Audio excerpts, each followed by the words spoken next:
Whew.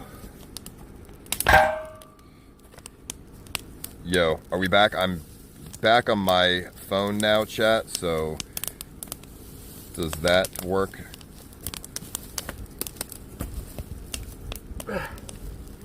Saved? Okay, good. Sorry, it's been lagging, but I'm back on my phone now. Man. Camp closer to a cell phone tower? Well, we looked earlier, and the cell phone tower was a few miles away, so can't go there, but hey, it's all good. Alrighty, I was saying liberalism doesn't exist in a lot of other countries. It might sound bad for me to say to dye my hair black and grow out a beard, but, you know, it's a smart thing to do. Smart, yeah. You know, being offended doesn't exist in, like, Afghanistan, bro. You fucking dress for survival. Read your last dono? Yeah, let me see, Deez. You and Lunar are a great duo. Thank you, Deez. Shout out to you, bro. Hopefully it stays pretty.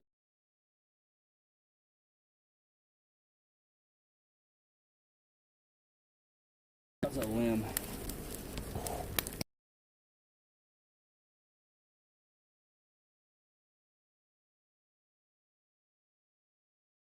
We could try to load the form.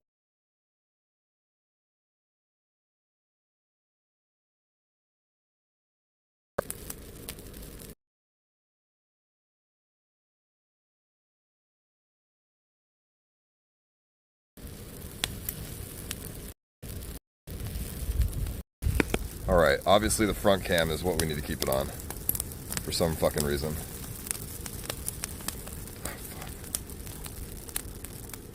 Dude, this is hella stressful. What? Just trying to keep the stream on. Yeah, it's been... This is so stressful.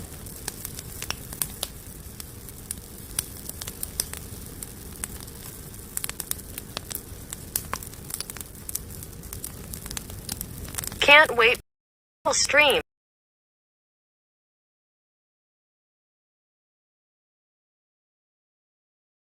Pick up Pattaya, best place in the world, CX. That is getting too big, bro. It'll die down. Oh god, ow, fuck. Dude, the wind just blew the fucking flame in my face, dude. Holy shit. What the fuck? Bro, that table is way too close to the fire. It'll be alright. Holy fucking ballsack, dude. Once those leaves burn down, we'll be fine.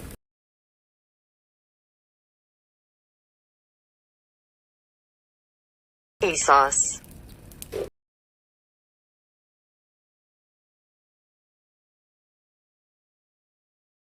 But he's a cool dude. I should hang out with him more. Bro, that was scary as fuck. I almost burned my eyebrows off. It burned my leg though. Pretty more in the air. So Yo, thank you, Base. I can't wait to travel again, dude. I'm so fucking bored. I've been so bored. it's been pretty bad, man. It's been really boring. Been over to sea and Nam, but Thailand's great. Yeah.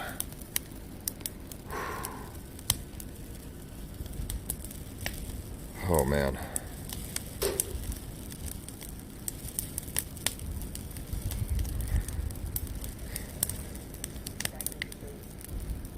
I have 2 bars of signal, so I'm good then. No, no burns. I'm good. Yeah, just got hot for a second.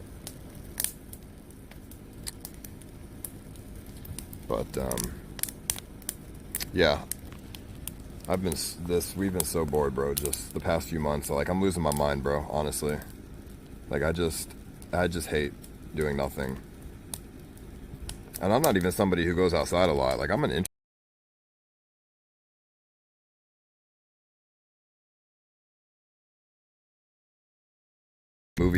movie theaters and bowling alleys and stuff. So it's just unfortunate. And I feel like me and Kimberly are not having a rough time doing nothing. Okay, me and Kimberly are getting real fucking antsy because we can't go on dates. We can't go out and do shit. Like I literally haven't hung out with her in the past 2 months. It's every time we hang out, it's literally on stream. And it's because there's nothing to do off stream. I literally play Call of Duty off stream, and she sits in her room and plays Animal Crossing. So, without, you know, I feel like it's just not helping that we can't hang out together. Because what the fuck are we gonna do, you know? I mean, I talk to her and stuff, but not very long though, like an hour or two per day. Oh man, I'm not trying to depress you. I'm just telling you that the coronavirus is just making it real hard to. It's just making me real bored, is what I'm implying here. Watch a movie together, true, but I like going to the movie theater, dude. I don't want to watch a movie in the living room. That's not as good.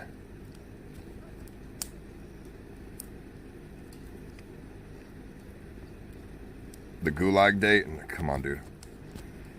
Oh yeah, I mean, me and her could go on a date in the gulag. She played Warzone today, so she likes the game. We could gulag date it. That's kind of strange. I mean, what do you guys, any one of you guys who are dating somebody, you tell me, what have you and your girlfriend been doing? What are you and Cass been doing? Once they open Texas up, you need to finish the small town tour. Bro, I would love to. What? What have me and Cass been Yeah, what have you and Cass been doing since you can't go on dates and shit? Like, what do you guys do? And like, do you hang out with her? Yeah, 100%. We'll do like movies, and then we'll. Cause I don't know what to do with Kimberly. So we do movie nights, and then we'll do like, we played Operation the night before. Played Operation? Yeah, like we just sat there and played Operation. Off stream? No, it was on stream, but we played it like. So what do you do off stream? Honestly, we just sit, like we pick a show. Me and her will like sit there and talk about what show we want to watch, and then we'll just like kind of binge it together, and then we. Chat, sex lasts 5 minutes. Huh? I asked them as well what they were doing with their girlfriend. They say sex, but dude, that lasts 5 minutes. Oh, yeah. Then what do you do? There's a lot of other stuff. But we've been like, you know, giving each other massages, talking about other stuff, talking about the future, talking about family, talking about. It's just been a really good time to like get to know her even more because we can't do anything. So I let her vent about work because she has to still work and stuff like that. But I cook, she eats, we clean, we both eat. We just, I don't know. Different positions. I mean, yeah, you could do foreplay in positions. Okay, so that'll make sex last 45 minutes. I mean, you guys could get a Kama Sutra. What is that? Kama Sutra's it's like a sex playbook. It lets you know all like crazy. Just and then we can just go through the pages. Yeah. Yeah, but dude, it doesn't last that long. I have sex like once every 4 days. Yeah, I mean, because there's only so much you can do. Bro, I've been so bored recently that my sex drive has actually gone down. Like, I just would rather play Call of Duty than have sex. Yeah, I'm the complete opposite. I'm a horn dog though. I mean, I typically am, but dude, the last 2 months, it's been, I don't know, bro. Like, I literally just rather play Call of Duty than have sex. Me and mine are going on hikes.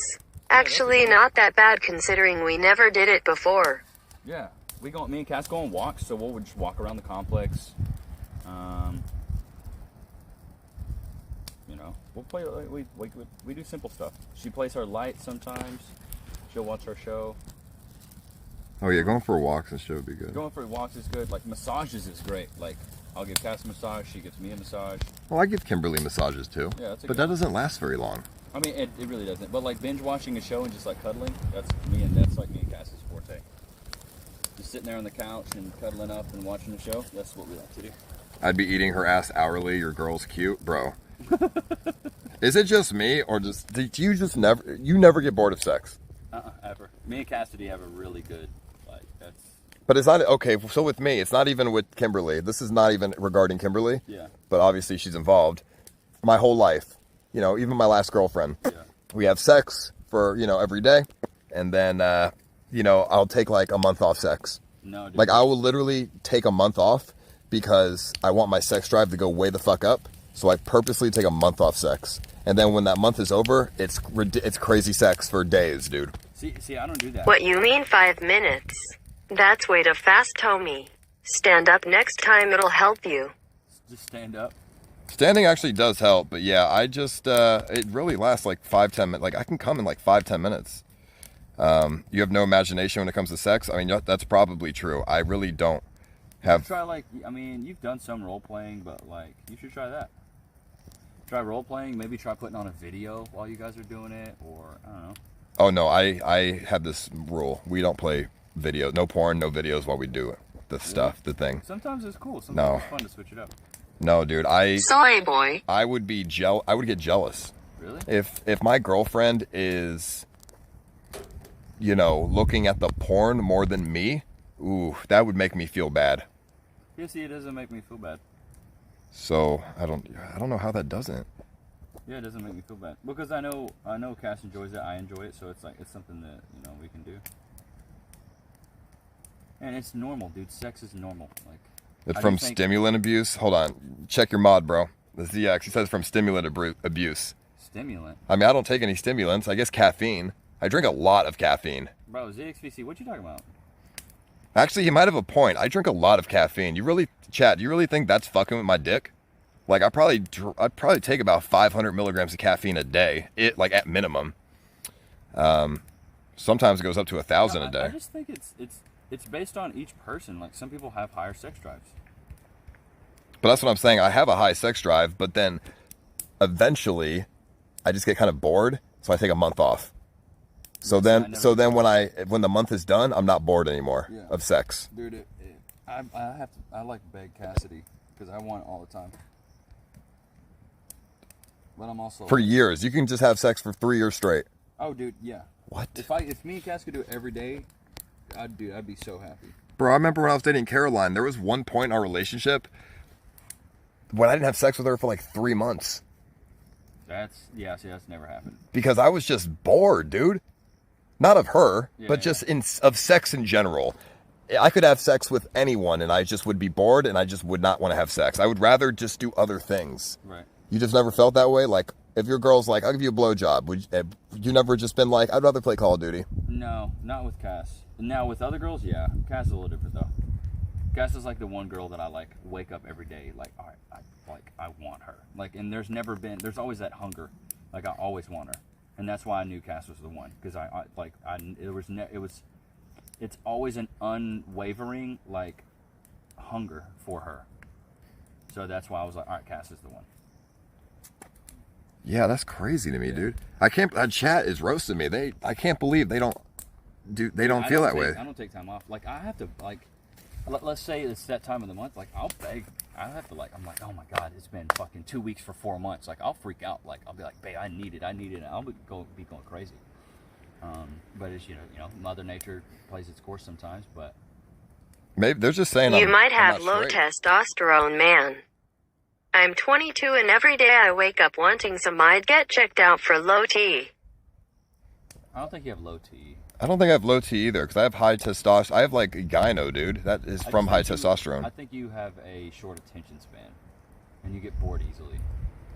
Yeah, that's what it is, bro. Like, sex, it's like, okay, that could be a potential 30-minute ordeal. Dude, I have friends that they fuck for 30, 35 minutes every time. See, that's like that's a long time. Like, and I'm lazy too, so it's like that the amount of energy that I have to put out, and then I have to focus on that, and it's just I have a lot of other things in my mind. But there's a difference between fucking and making love. So it's like, do you want to make love or do you want to fuck? I mean, I would like to just do any. I mean, at this point, you know, like a little bit of fucking. Yeah, well, and that's what is the difference. Like, it depends on, like, making love usually takes a little bit longer, but just fucking, dude, you can do that in 2 minutes. And Chad, I'm straight because when I kiss Kimberly, I get hard. And by the way, I don't have low T because I do get hard. I could sit there playing Call of Duty hard and not want to have sex. Like, my dick will, like, I'll be ready to have sex. I'll be horny. Like, my dick will be, or not horny. My dick will be hard, but I won't be horny. Like, I would just rather, like I said, do other things. You know 80% of men wake up with a hard dick every day? That crazy? I actually don't get that. I don't get morning wood. But I do get random boners throughout the day. Every morning. It's because you have to pee usually. So your dick swells up so you don't piss yourself. This is some high school shit, bro. I'm just saying, like, I don't know. I can't believe you guys just don't. Luner's the bitch in his relationship. No offense, homie, but fuck it, do the tongue thing, CX. I don't think he is. In the chat. You guys have never gotten a boner, but then not wanted to have sex?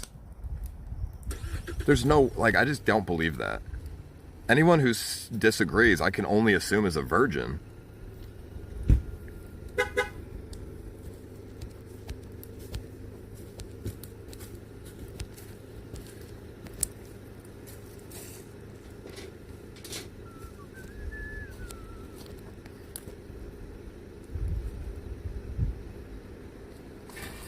Romantic sex campfire talk. Bro, I mean, we're all adults and we're all... Although, I will say this, there is a cure to my issue. What? Getting drunk. Oh, when you're drunk. If I get drunk, I will immediately want to have sex every time, and I will not be bored of it. It's only when I'm sober.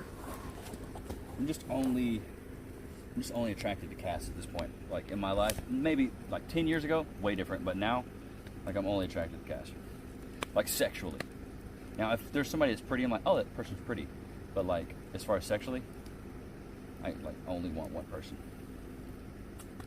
Sex is only boring when it's one night standers. I agree with that. One night stands are pretty boring. Yeah, those are whack. Having sex with a random chick is... Yeah, having sex with a random chick's not that fun because once you're done having sex with the chick, get the fuck out. Yeah, it's just instant gratification. And then when they don't get the fuck out, it's like, I would rather have just played Call of Duty than invite this chick over. Yeah, that's true.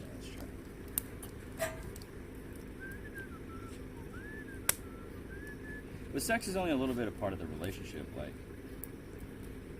you know, I'd say there's a lot of other things that you can do. One thing that I really like about Cass and about me is that we push each other to, like, to be the best version of us, to be the best version of each other. And like, if she sees me slacking, she calls me out. And likewise, if I see her slacking, I'm like, slacking with what? Like, let's say I'm writing a tune and I'm like, I'm not putting any thought into it. The lyrics are shit.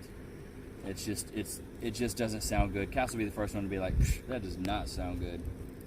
And if Cass Paul, when I was 15 to 25, I was on pain meds after 2 back surgeries. Okay. In between all those years, I got a blood test that confirmed low T. I did TRT replacement therapy and I am cool with fucking fences. Check our T levels. Midge, you have low T. I could have never fucking guessed. Bro, how do you do you just go get a blood test? Like, how the fuck do you check your T?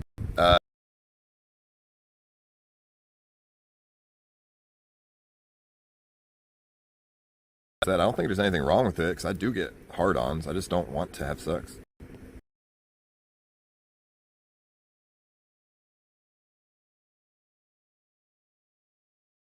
Like characteristics that make you have low T, or are there things like, oh, if you have fucking a size 8 foot and you're over 6 foot, you have low T? Like, are there things like that, like, how do you... Chat, what are the symptoms of low testosterone? Yeah, how do you know? Somebody Google that. Yeah, yeah. I've heard some people say, like, wrist size, or, like, the way your chest looks. Like, if your chest is, like... Because I have, like, kind of almost like a titty. Like, if I don't really work out, I would just straight up have, like, boobs.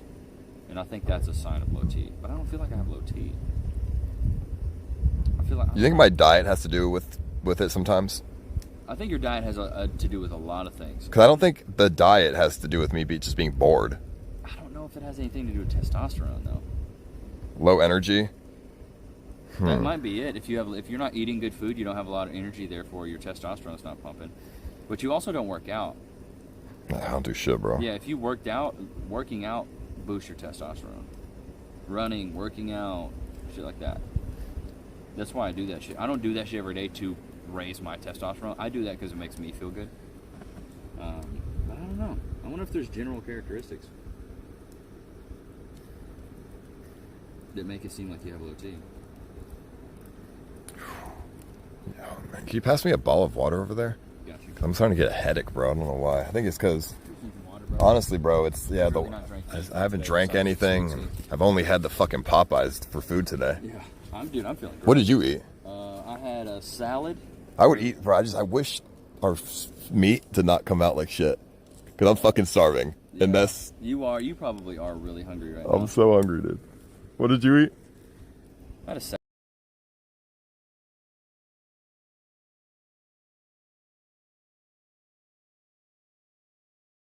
Stubborn belly fat. But it's fucking tough, dude. It's not easy.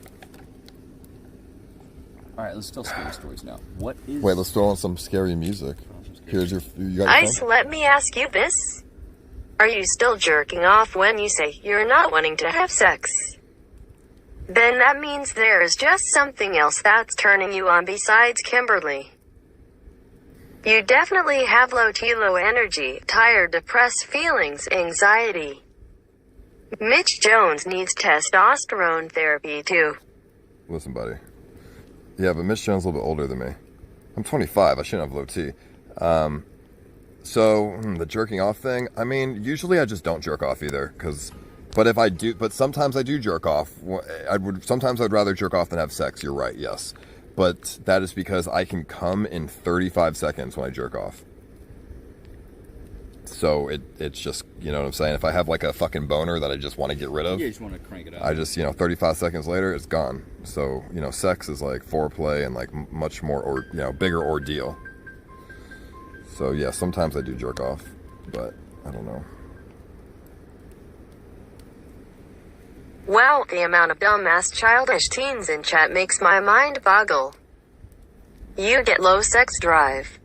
Chat doesn't seem to understand that after years of prescribed opiate use, your T levels naturally lower. Don't get surgery, chat. Also, thanks for content tonight, Lunar and Ice. Is it Too many virgins in chat. I mean, people can say in the chat 35 seconds is too quick, but would you rather bust it out in 35 seconds or have you take fucking 35 minutes? Because I'd rather bust quick than for it to take forever. Fuck all that noise. Alright, scary stories. Throw on some scary music. There we go. Nightmare strings.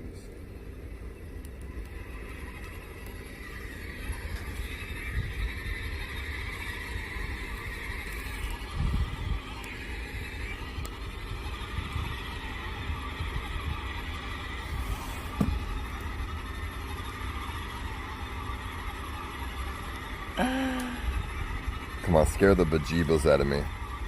So, That's the terrible song. it's a scary sound. Let's do suspense strings. Let's try that. Or dark strings. Let's try that.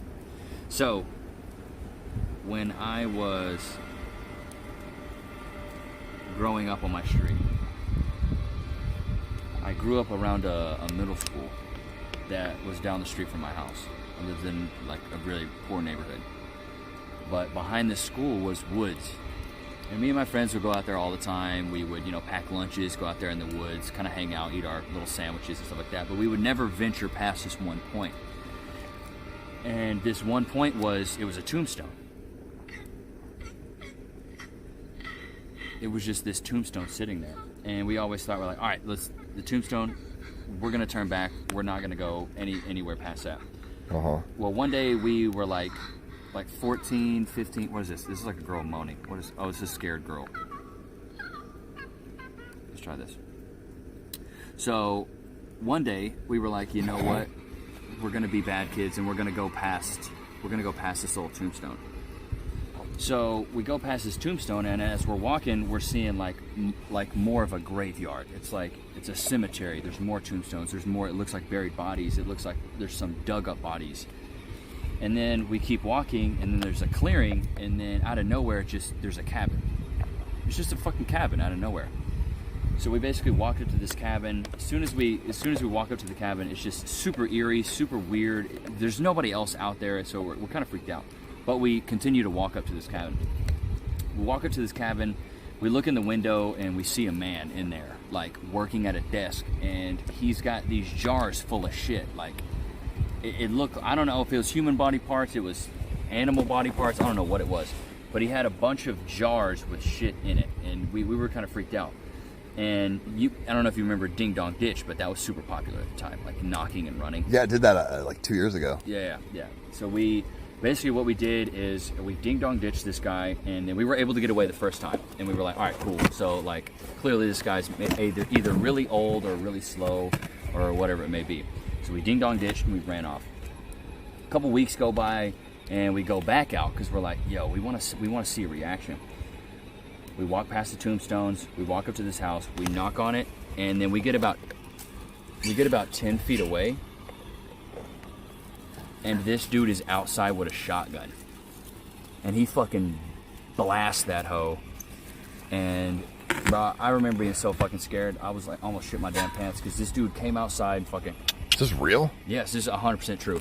This dude, bow! I don't think he shot it at us, but I think he shot it in the air to scare us. But that was probably the.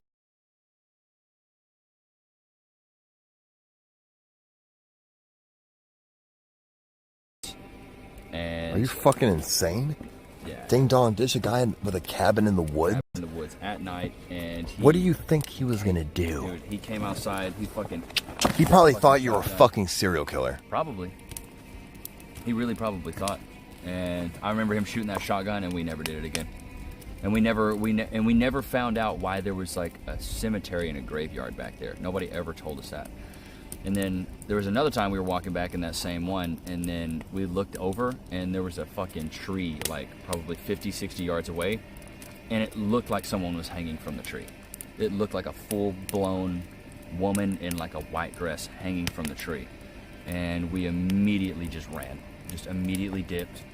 Freaked us the fuck out, and then we went back the next day and it wasn't there. So there's some freaky shit that happened in those woods. Where was this? This is in Paris, Texas. Right down the street from the house I was raised in. But they had a cemetery out behind the school. And bro, I'll never forget that shit. That shit scared the fuck out of me. That was the first time I thought I was gonna die. Because this dude came out with a fucking shotty, and I was freaking the fuck out. I'm trying to think of another scary time. I'm trying to think. Let me tell you one. All right, I got you. Let me tell you one, Lunar. But I gotta. This song that you have is not scary in the slightest. Bro, what is this? Is this Spotify? No, I just clicked on like a spooky playlist. What app is this? That was in Paris, Texas. Yes, it was. No, what app is this? Oh, that's Apple Music. No, you gotta go to YouTube. Okay. That's where all the good shit is. But yeah, dude, that's the first time I thought I was gonna DIE, and that's the first time I thought I saw a dead body. But I'll never forget walking out there and seeing like a little mini cemetery, and I was like, why is there tombstones everywhere? So I don't know. All right, Lunar. I'm gonna tell you about a story of this old woman that used to live down the street from my house in Port St. Lucie, Florida. Okay. Let me just remember how the story goes. Yeah, there you go. Think about it. So this woman, she told me this story herself. Okay. And she used to live by herself, widowed. Her husband was dead. And she told me that she always, sleeps in her bed. And, she's by herself and the doors are locked and there's no one in. Okay. One night he said that something happened. And Watch out, EBZ right behind you. Watch out, EBZ right behind you. Watch out, EBZ right behind. You watch out, EBZ right behind you. Watch out, EBZ right behind you. Bro, what the fuck? So, she told me this time she was sitting in her house, laying in her bed. She was alone. And she put the blanket on. She had just finished brushing her teeth, showering. She turned the lights off, blanket on, just getting all nice and cozy. All of a sudden, the blanket rips off her when she's alone in the bed, alone in the house. And she's like, what just happened? She gets up, looks around, sees nothing. She's like, okay, must be the wind. Her window is open. Yeah. So she, puts the blanket back on, and she tries to go to sleep again. The blanket rips off again. Oh, shit. And she's like, clearly scared now, like, what the heck is going on? She closed the window. Right. And she, laid back in bed. She probably thought she's like, oh, it's the wind. Puts the blanket back on. For a third time, the blanket rips off. And she's like, okay, I'm not going to use the blanket. I'm just going to sleep without the blanket. Okay? And she had a dog, too. Okay? His name was Fido. Very cliche, but the dog would, she would lay in bed without a blanket, and she put her, she was sleeping, tossing and turning. And she woke up in the middle of the night because her hand was, leaning or like laying like off the bed. Her hand was like laying off the side of the bed, and she felt a lick. She felt licking on her hand, and she was like, "Oh, Fido, stop," or whatever, fucking stop. And the licking stopped.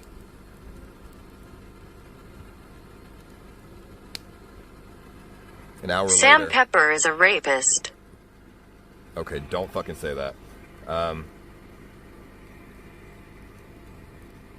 hour later, she gets up and she goes to the bathroom downstairs.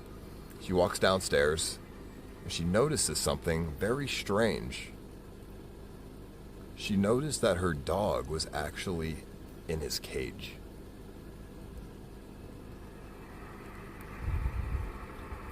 Who was licking her hand? She went upstairs. She said she looked around. She looked under the bed. She didn't see anything. She never knows to this day who was licking her hand. Bro. Her name was Grandma Atkins. Bro. That's trippy. And she could, I mean, maybe she has schizophrenia or something, but that's some crazy ass shit. That is some fucking real crazy shit. Bro, isn't that shit fucking spooky, chat? Licking her hand and it wasn't her dog? You would think that's what it's fucking crazy. Horrible story? No, bro, that was a great fucking story. What do you mean? Story. Listen, bro. It's definitely scary. Listen, I couldn't even follow Lunar's story. I don't even know what the fuck happened. Yeah, Your story was hella confusing. Yeah, my story was terrible. I'm not a good storyteller. I never have been. So there was this boy. I can start off the story really well. Yeah, I don't even know where to go with it. I can improv a lot of shit, but improving stories, I'm trying to think of a Oh, I could tell you that was a fake story. I could tell you a real story about like a ghost experience that I had, like why Zozo's a meme. But it does get me a little emotional. I get kind of like it kind of scares me. But I'll say it. Do it. Because this is real. This is like not bullshit. And Do we it. need where's the fucking lighter fluid? I'm freezing. I'm so cold. Where's the lighter fluid? It's on the table over there. Oh no, it's right here. Oops, sorry. Oh, you're good. These logs are not. The fire's not high. I'm not a good storyteller, so you gotta open it up. You hold it down.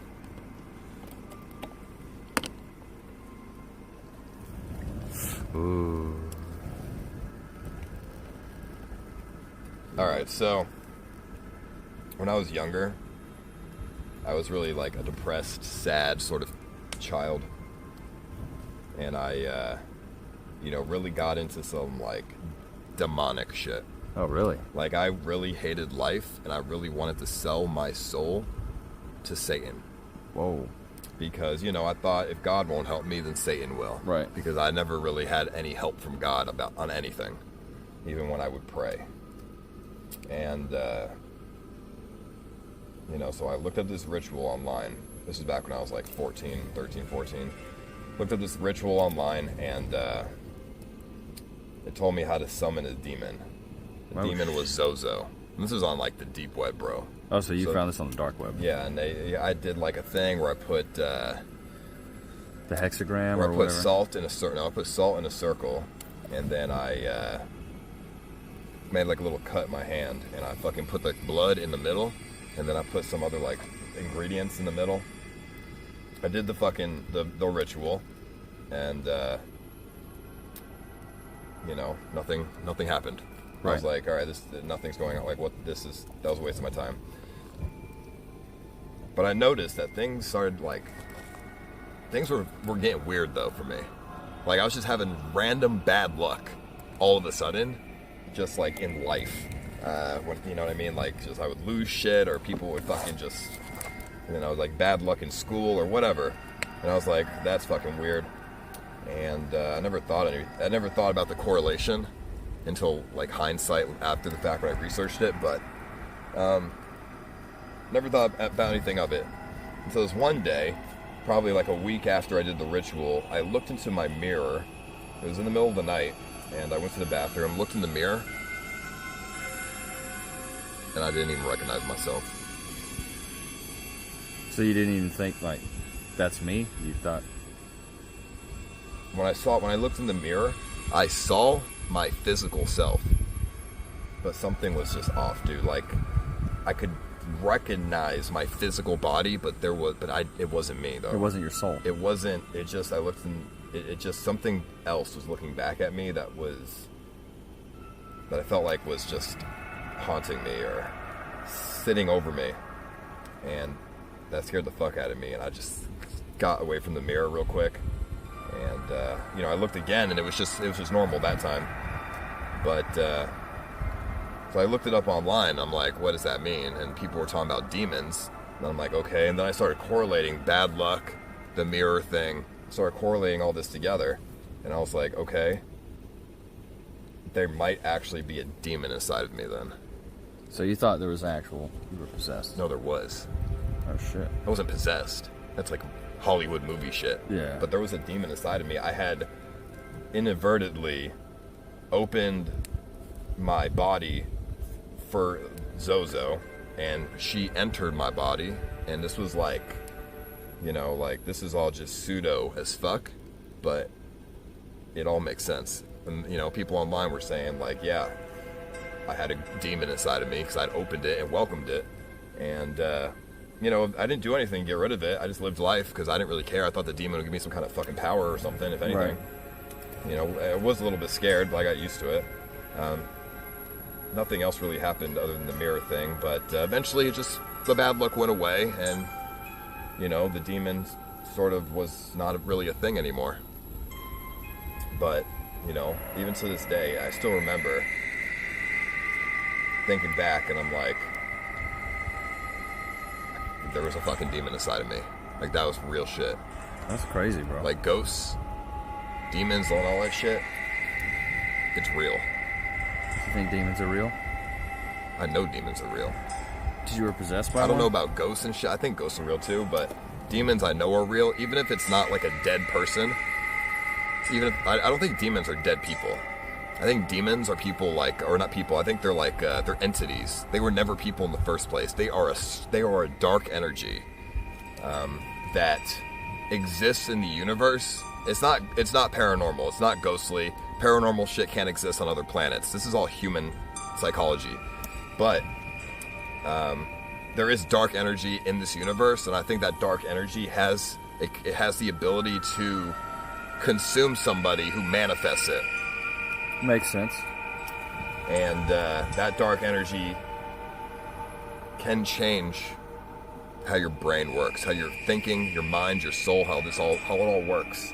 And I think even to this day, I think my soul is still a little bit tainted. I'm not religious whatsoever, but I do believe... That's a true story, Lunar. He told us this story over a year ago. Demons are all around us. Don't sell our soul. Selling your soul and shit, like, I don't necessarily believe in souls, but I think humans and every living thing has positive energy that, you know, comes off of your consciousness or comes off of you. And, you know, when you invite and manifest that dark energy, the universe, you know, when you manifest something, it's real. Like, the universe will give what you manifest. And you don't want that. Having a demon does nothing for you. Yo, Ice, this is Burger. You mind if I come over and spend the night since you're out camping? The mansion is having problems. I promise not to make a mess or eat up all your food. Appreciate, but murmur. Listen, Burger's not the time. But thank you. My soul is a little bit tainted. Like, my energy has been tainted. Even to this day, I still sometimes, like, feel the negative energy inside of me. And, you know, that changes how you think and how you act. There's nothing positive about it. It does nothing for you. There's just nowhere else for that energy to go. Like I said, it's not paranormal. It's not like a fucking demon that used to exist inside of me. It's just energy that changes the way you think. Because I have never thought the same.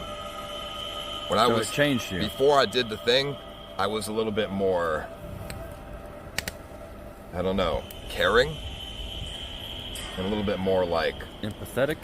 Yeah, a little bit more empathetic. And so it kind of took away your empathy? But I just, you know...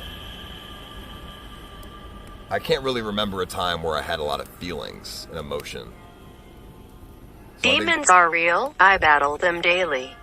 So I am sure many in chat that are not ignorant and struggling through something can relate. So I think... I don't think I have it anymore because I think eventually it just goes away. But it definitely left its mark on me. And I have a lot of, like, fixing to do. Damn. So I would say a dark energy, like a demon, is more like it's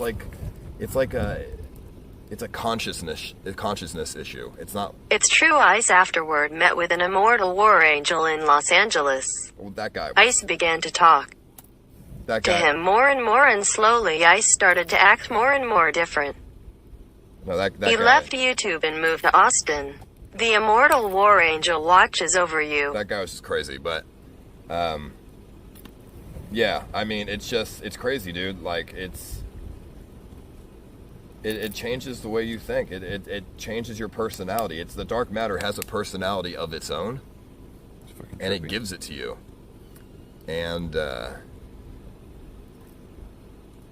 you know, and like all the exorcist shit, like that's all fake Hollywood bullshit or people who want attention. You don't like, think exorcisms are real? No. You don't think somebody can be possessed? I don't think somebody can be possessed by dark energy. I think The people dark can be energy possessed. very subtly changes things about you that you don't recognize, that you can't even recognize yourself after, and you can't even remember a time before then. Oh, shit. Like I said, I'm not religious. This is all super pseudo and spiritual. It's not even spiritual. It's just the universe. It's like particles and dark matter and shit. Energies. It's just energies. And that's real scary, Lunar. Because the thing, you know what scares me the most, Lunar? What? When I die, let's say your energy stays with you and there is like some sort of afterlife because, you know, energy doesn't just go away.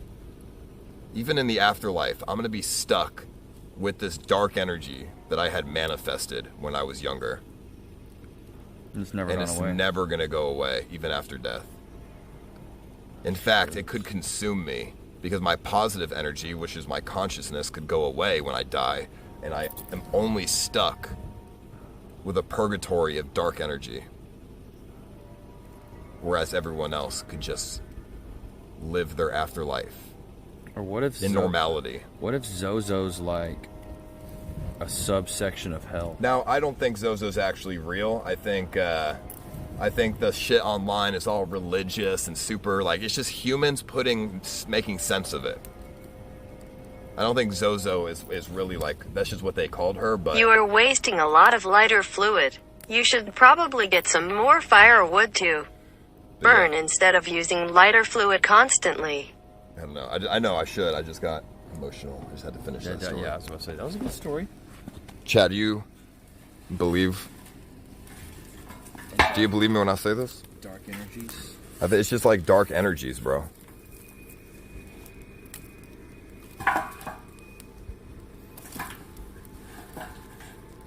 Fire is out. It's not schizophrenia. I don't have voices in my head, dude.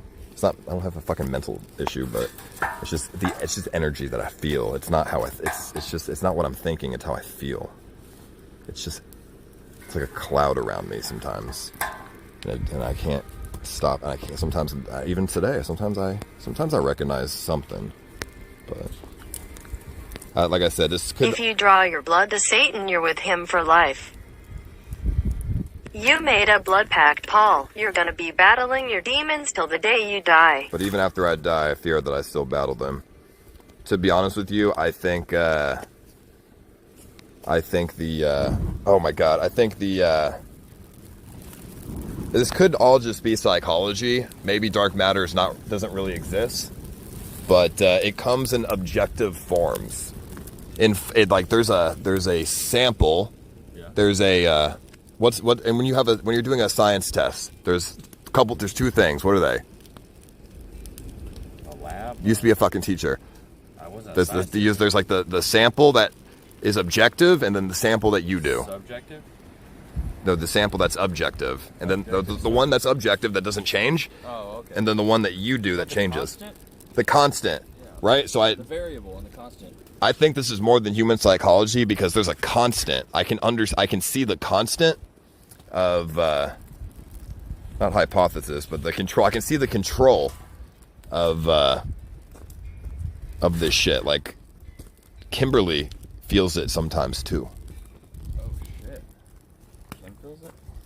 and I can make you feel it too. Paul, can you help me do the ritual thing so I can sell my soul to a demon for clout? It's not a joke, dude. Cloud Demon Pug. It's not a joke. See, I never did that. Do you want to feel? Do you want to feel it? Not necessarily. I do want to take a piss though. You don't want to see what it feels like? No. The chat wouldn't be able to feel it or see it, but you could feel it, and I could give you a piece. Okay.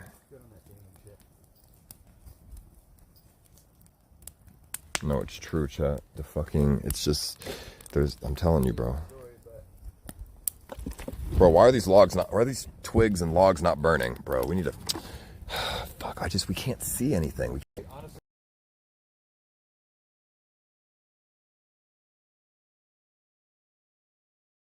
To go get more logs, and I'm freezing. It's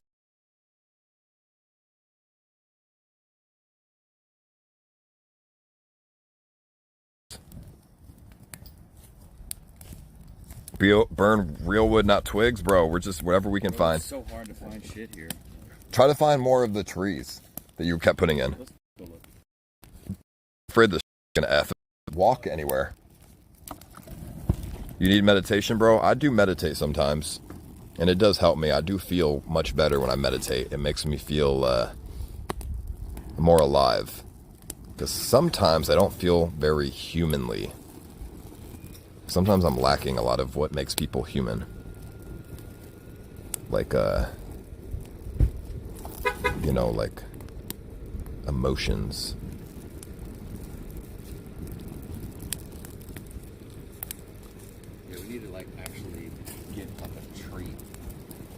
Yeah, go pull another tree out of the ground. Dude, you know how hard that shit was? Fuck.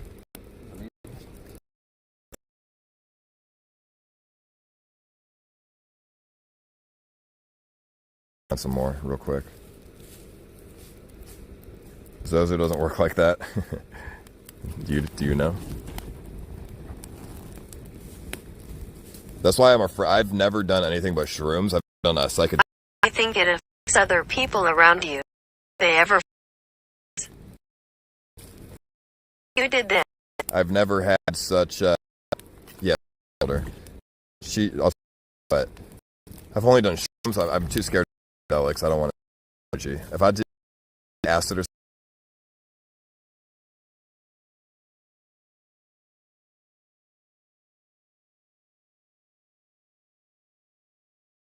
so Kimberly, sometimes she's like, yo, I feel fucking weird sometimes when I'm in the bedroom, like, by myself, and I'm like, yeah, I think it has, like, rubbed off on her a little bit. Not too much. Because it's like, she hasn't manifested it, right? So it's not going to move on to her, but, it tries to. It's just energy, dude. I don't really know how to explain it. That's how I feel it as. It's just energy. Shrooms, Adderall, Molly. Well, okay, Adderall, Molly, you can't hallucinate on.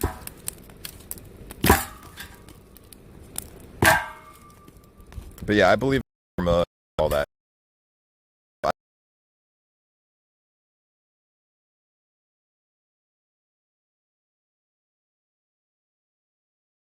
Like karma and... I believe what you put in is what you get out. Dark energy and shit, yeah. It's like... If you, like, manifestation, shit like that, bro, like, there's scientific proof that shit could really exist. And, I've already talked about this before. It's the,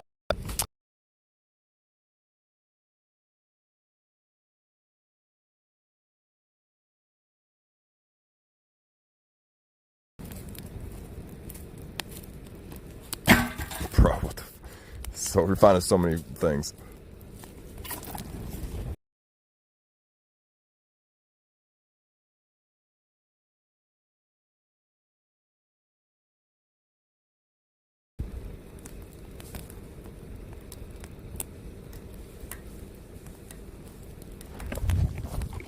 Let me try to sit here, see if that helps.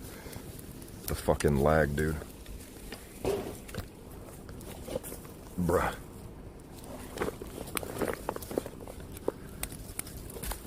I'll tell you, one of the scariest things I ever did was go to that fucking haunted house with you. Oh yeah, bro. Why don't you tell the viewers what you thought about that haunted house, bro? Okay, bro. Because you didn't really believe in ghosts, you said, right? I didn't believe in ghosts before I went to that house, but as soon as I got there and I felt how... And this is the haunted house we went to on stream a month ago. Yeah. as soon as I got there, you could just feel the, like, it was just a dead energy. Like, you could feel just death. I can't explain it, dude.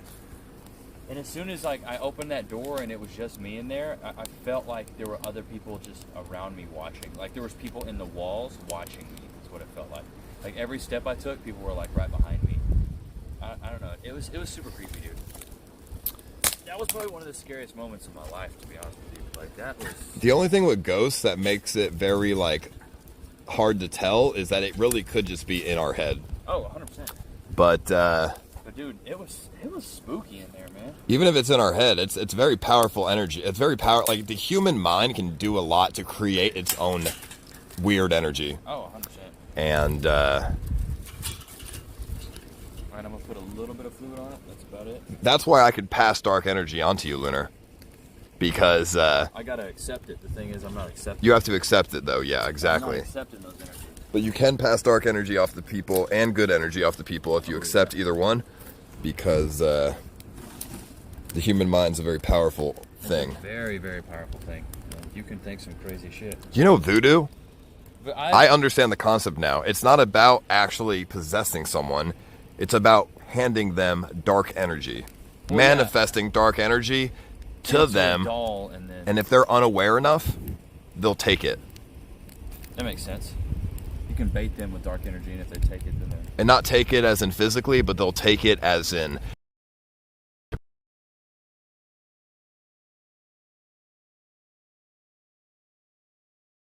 being like, go away. Because if someone's too stubborn, they're going to be like, oh, I'm fine. Oh, I feel like a dark cloud is around me. I'm fine. I'm fine. Yeah. And that's when it's going to get you. Yeah, for real. Yeah, let's see if I can... I want to see if I can actually, like, find a scary story to read. Chad, do you guys believe in curses? Because that's basically what I'm saying. You're cursing somebody.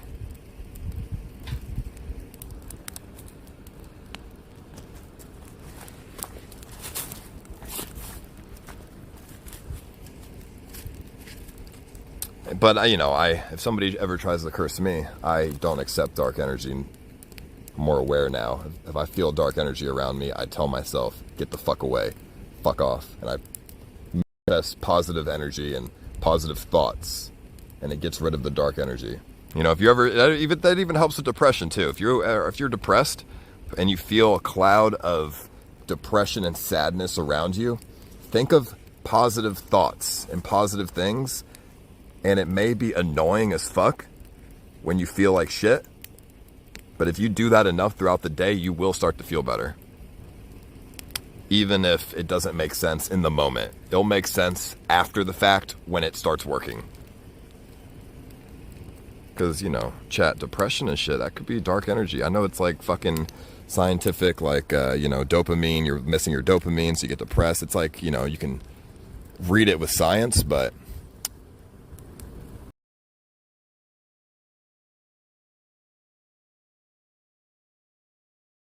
somebody who's never done drugs, nothing's ever happened that's ever bad in their life, why would they be depressed? Because they consumed some dark energy. But you can also get depressed by doing drugs and, having somebody die and shit. There's multiple ways.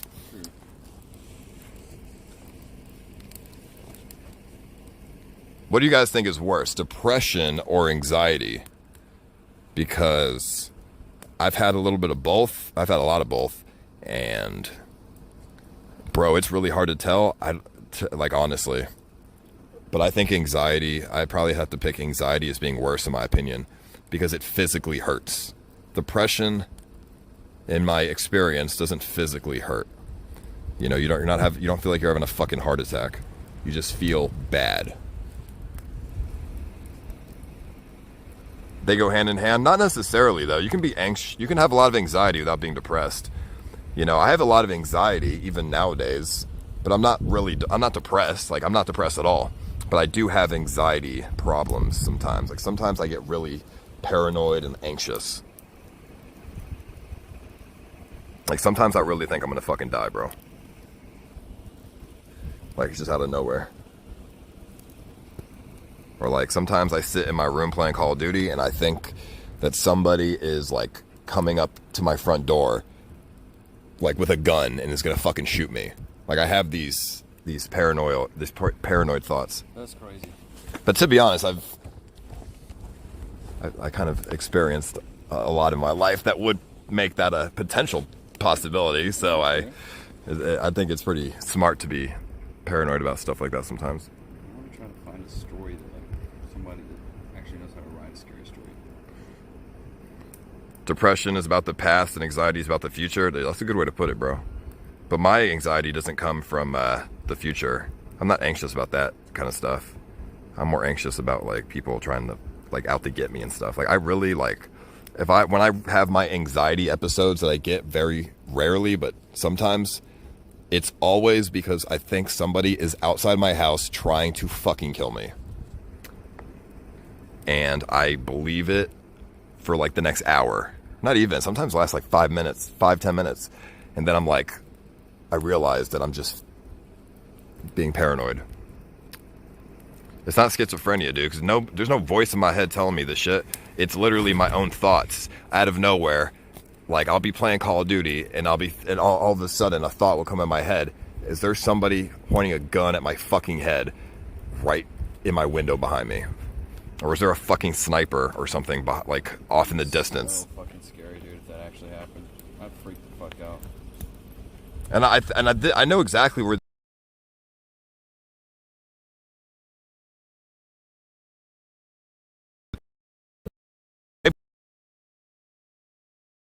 fucking know. Yeah, the fact that you haven't been fucked up before is kind of crazy. Oh, I got lucky, bro. You got real lucky. Because there's a bunch of crazies out there that would just show up to fuck you up. And like even when I stream, chat, sometimes you do see the anxiety sometimes when I stream. Like sometimes when I'm streaming, I really think that the person that I'm currently talking to has a fucking gun and they're about to shoot me. Or like, I really think that I feel like demons can transfer person to person as a recovering addict of years. I can. They say depression and anxiety can start as a cosmos of things to come, as if it's coming. Anywho, thanks for content tonight, homies. no, Jen. I totally feel that, Midge. Yo, Alaska really did change me, bro. It really fucked with me. I'm not gonna lie. It's not a meme. That's Having it'll fuck you up, dude. Yeah, dude, like having a fucking, like, bro, I was probably this close to actually dying. Yeah. That guy literally thought I was there to rob his place. Oh yeah, he wanted to shoot you. And if it was literally anyone else that was more of trigger happy, I would be dead. Oh yeah. So, yeah, I'm pretty sure, like, I don't know, bro. Like, even when I stream, like, I don't go to certain places and, like, I have anxiety talking to certain people sometimes because, yeah, I just don't want to. I just think sometimes people are out to get me. I don't know. You never know, dude. I wouldn't go that far. I just think it's anxiety. PTSD is like, I'm going to break down crying and shit. I don't do any of that. There's different levels of PTSD.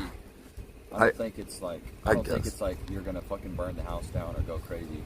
It can be mild, like you said, you have like anxiety about things, which is because it's kind of PTSD. You've like had shit happen in the past. Because think about it, it's post-traumatic stress. That's what PTS is. So anxiety is normal, but things that are triggering you now that bring up a past memory is post-traumatic stress. Do you know the one thing that triggers me, like triggers my anxiety the most, is if I'm not expecting someone at my house and then somebody like somebody knocks on my door.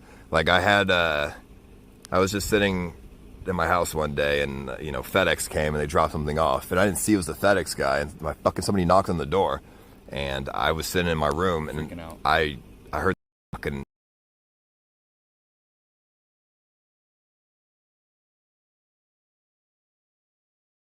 aim down sight at the fucking stairs for like 20 minutes. Yeah, that's PTSD. Until I decided to I'm like, okay, if this was a guy trying to get me, he'd be in the house by now. Let me cool the fuck down.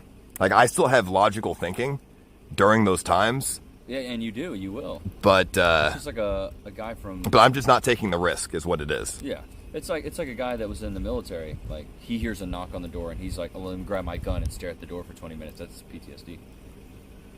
Yeah. Because you've had a lot of people from in your past do that. Walk in your house, just fuck with you. Like that fucks with your psyche, dude. 100%. It does, and that's why when that one dude entered my fucking house like last week. Bro, you have no idea. That triggered the fuck out of me and like a little bit, like with my anxiety. Because now all I can think about is he doing it? Like, bro, I make sure I double lock all my fucking doors now, and I close the blinds, and because like it doesn't matter if somebody's fucking harmless and they just want attention. I just don't know what I don't know. You don't know what the fuck someone's gonna do. You don't, especially if you don't know them, dude. They could come in and do fucking anything. And then when I got. Another thing that really fucked me up was when I was at the mansion in LA and the FBI came because they thought that I had hacked a fucking church and stole a bunch of money. What? Which was bullshit. Yeah. You live in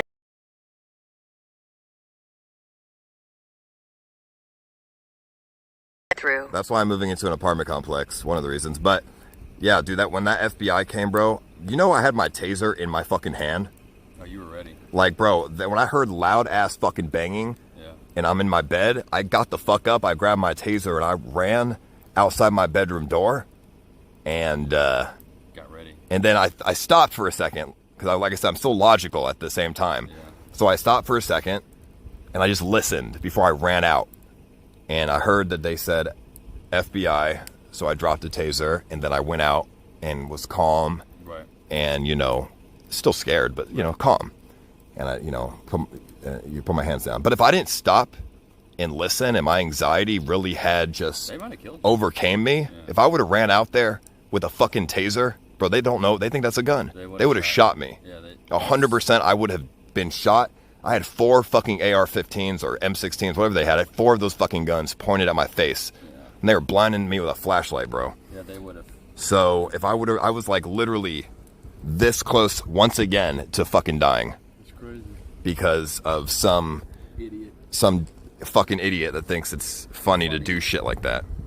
No, it really does fuck with you, dude. So, I mean, like, yeah, this is all like where my anxiety this is all where it stems from. Dude, it makes total sense. You were young when that happened, and it's, Remember, no stream snipers in your new apartment. You let idiots come in and you don't even know them. If it's planned, then that's okay, but people come up to you when you're outside and you bring them straight in. This guy says you over-exaggerate everything. Buddy, you probably have never had a gun pointed at you. I've had over 40 guns pointed at me, dude. This shit really sticks with you. Yeah, dude. Bro, I've been, when I was in LA, bro, when I first went on YouTube, there was this one kid who just kept harassing me, and he literally swatted me 40 fucking times every single day for like a month until he stopped, just because he thought it was funny. Yeah. And I was losing my mind, dude, and it still affects me to this day. I believe it. The amount of guns I've had fucking pointed at me. Dude, it's something else when you have cops that you think are going to protect you point guns at you. Well, now, see, I'm not scared of the cops. So when that did happen like 2-3 years ago, I have faith in the police that they're trained enough to not fucking shoot unless I'm a fucking threat. So I'm not scared of the police, but I definitely do still think sometimes that I just think that everyone has a gun now. Yeah. You know what I'm saying? I would rather I don't care about the police having guns. I just think everyone also has a gun now. And I am scared of people who are not police with guns. That's the scary part, man. And then, there's other situation. Yeah, there was this one dude, fucking DJ, that also triggered the fuck out of me a lot, too. He was like a stream sniper, and I thought he was cool, but then he turned psychotic, and then he kept just threatening to fucking kill me every day. Back, like, when I lived in LA, and he would, like, dress up in, like, army uniform and stream it. Be like, I'm going to Paul's house.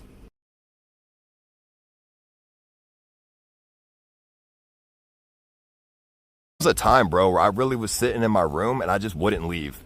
Like some days I just wouldn't stream and I would just sit in my room and I just wouldn't want to leave, bro. Like almost afraid or scared to fucking leave. Like I would just think that there's like, he's just sitting in like a bush outside my house just waiting. Waiting to fuck you up. You know what I'm saying? Like people think it's a joke. Like when I had a Reddit, bro, they really thought that shit was like a kind of a joke and they would laugh about it because he was just a fucking, like he was just, he's an idiot, yo. Like he was just trolling and stuff, I guess, to them. But dude, to me, that shit was like, it fucks with you, yeah, because you don't really know if someone's trolling. Yeah, you don't know if they're being serious. And that's not a funny troll either. No, killing somebody's never. So this guy in the chat that says I'm over exaggerating shit, I mean, bro, you have never experienced what I've experienced. Until you experience, bro, you can't say. So you really can't say like, oh, you're overreacting, especially if you've never had that happen to you. That's like telling somebody like that was in the military for years that has PTSD. They're like, dude, you're back home, just chill out. Like, it doesn't really work like that, man. Yeah, because they're gonna think that ISIS is in America. Exactly. Like you're conditioned for, let's say you're stationed for 2 years. That's 2 years of your life that you wake up and go to sleep every day thinking somebody's gonna bomb you or kill you. But you think you can just go home and wipe that away? No, dude. To be honest, I think that I'm kind of like, I think that I'm a pretty strong-minded person because this shit hasn't really fucked me that much, bro. Like my anxiety is a week, like for like 5-10 minutes, twice a week, 5-10 minutes of just straight fear and horror. But it could be worse. So I'm definitely like, but I think it's because I'm logical. Like logically speaking, nobody's gonna be out to fucking try to kill me right now, because why would they? Yeah. But that happens. If I wasn't as logical of a thinker, I would be ruined. Yeah, that's like 1 in a million, man. I mean, the guy that assassinated John Lennon, but like, you don't really see that a lot in the media. Celebrities getting murdered by some crazy fan. It usually just doesn't happen like that. Yeah, that John Lennon shit, bro, it scares me. That dude was obsessed.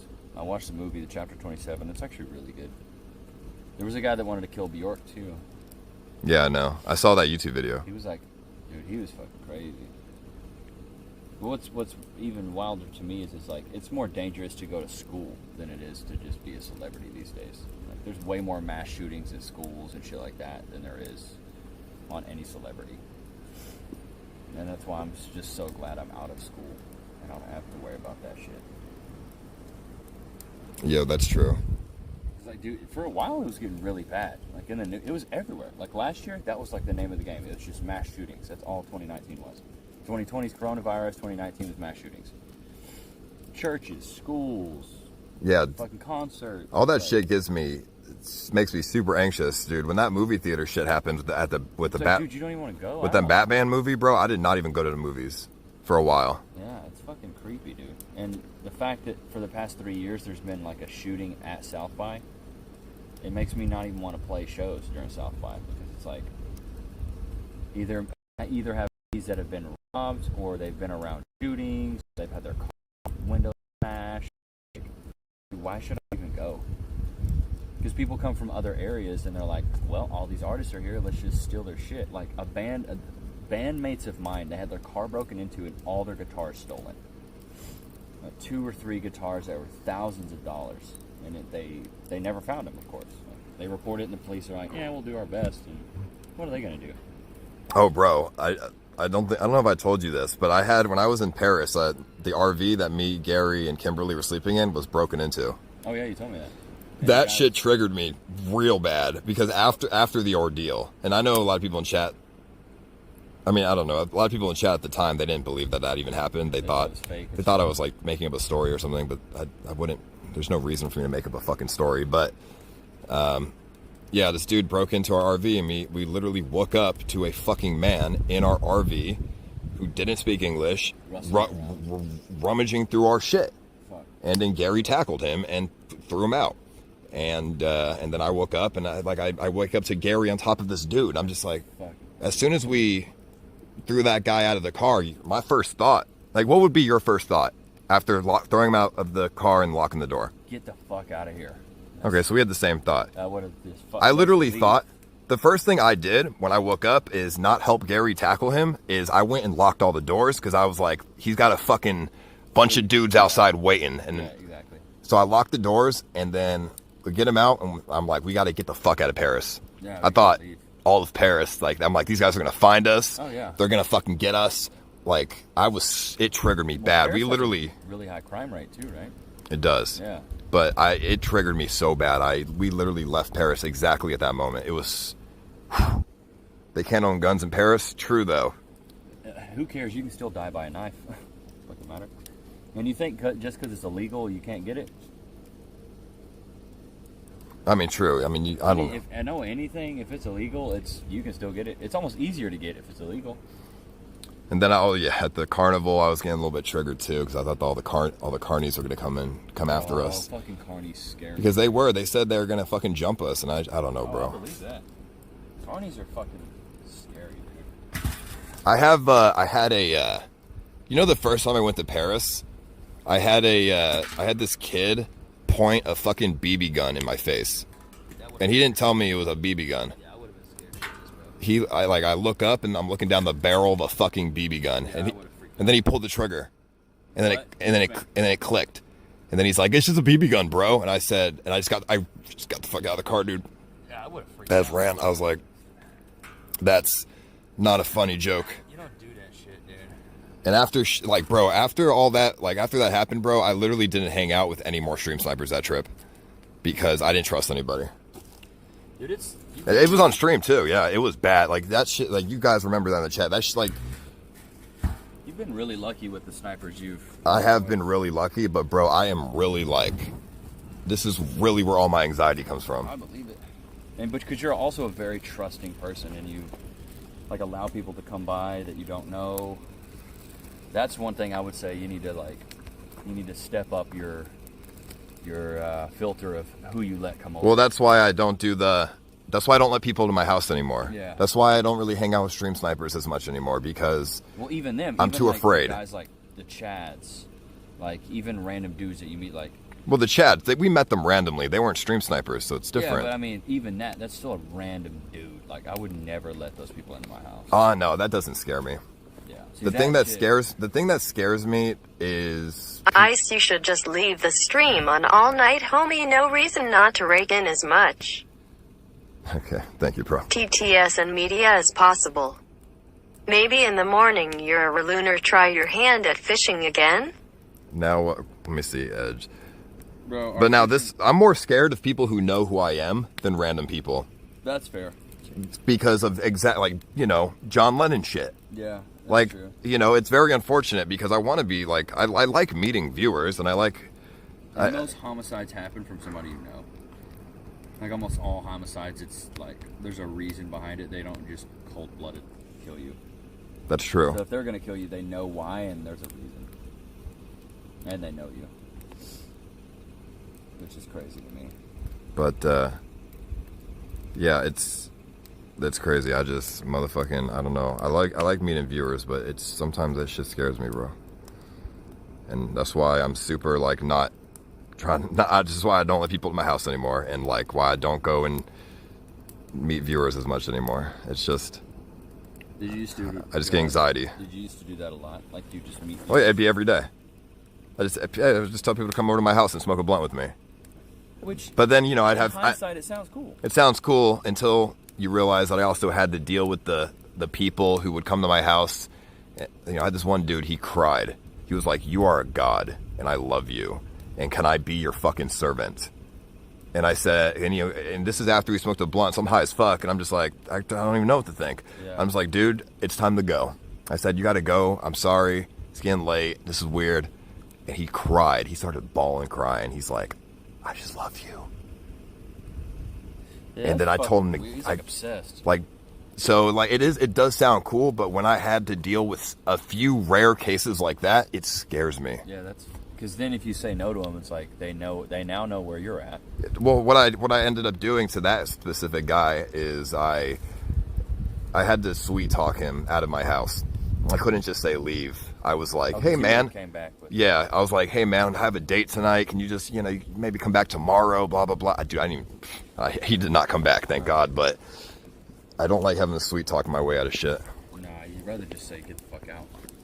And then, oh yeah, Australian Andy kind of made me nervous too, because this dude busted in my house, and he literally came in my fucking streaming room out of nowhere, and he's pressing me, dude. Busts in my house, starts pressing me, and I was like kind of nervous. I don't know who the fuck this guy is. Of course you're nervous. But then after about 5 seconds, I realized, okay, he's just from Reddit, and I think he just wants upvotes.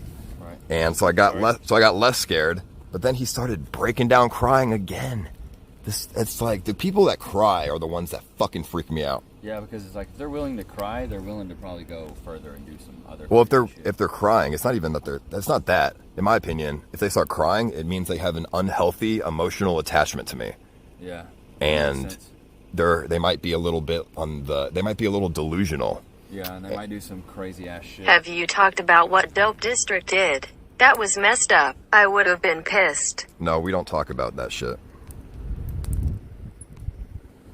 But, I mean, yeah, it's fucking crazy, chat. I could see how that shit would, like, it's like mentally scarring. They're overly emotional and irrational. That's what I'm saying. Like, yeah, see, that's the scary shit.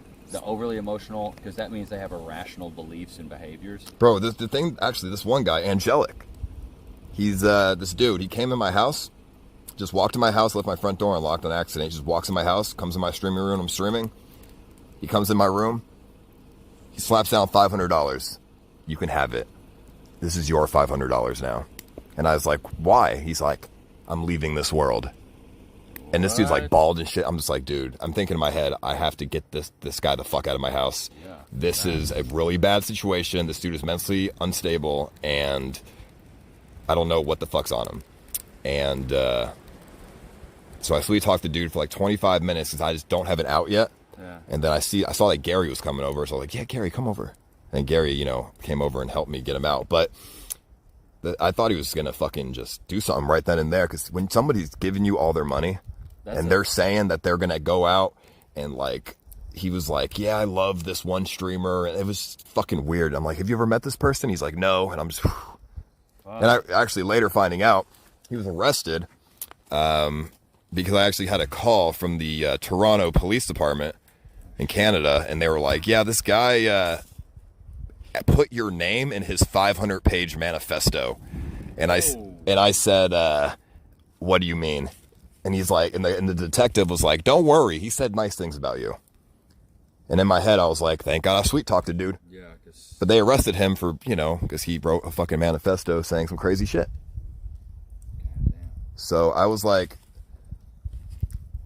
so after all these experiences, I have just told myself I am not going to be as open to people and viewers and stuff. You want to be, and that's why you do live streaming, is to connect with people. But yeah, I love connecting with viewers, and I like, because I do, most of the people that I meet are normal and they're nice and they're cool, but that 1% of fucking weirdos, it ruins it for everyone, because they scare the fuck out of me.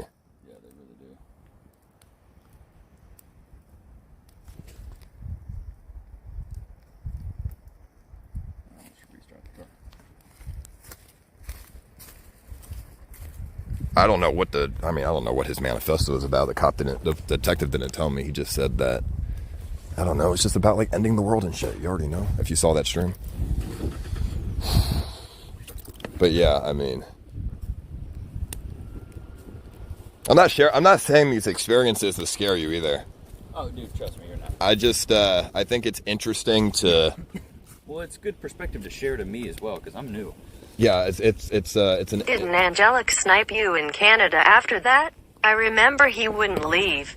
Yeah, it's an interesting perspective to hear for sure, and I like talking about it because. I am so glad I watched you before the mansion. All your hard work on Twitch and YouTube paid off. Having 7,000 to 8,000 daily viewers was great.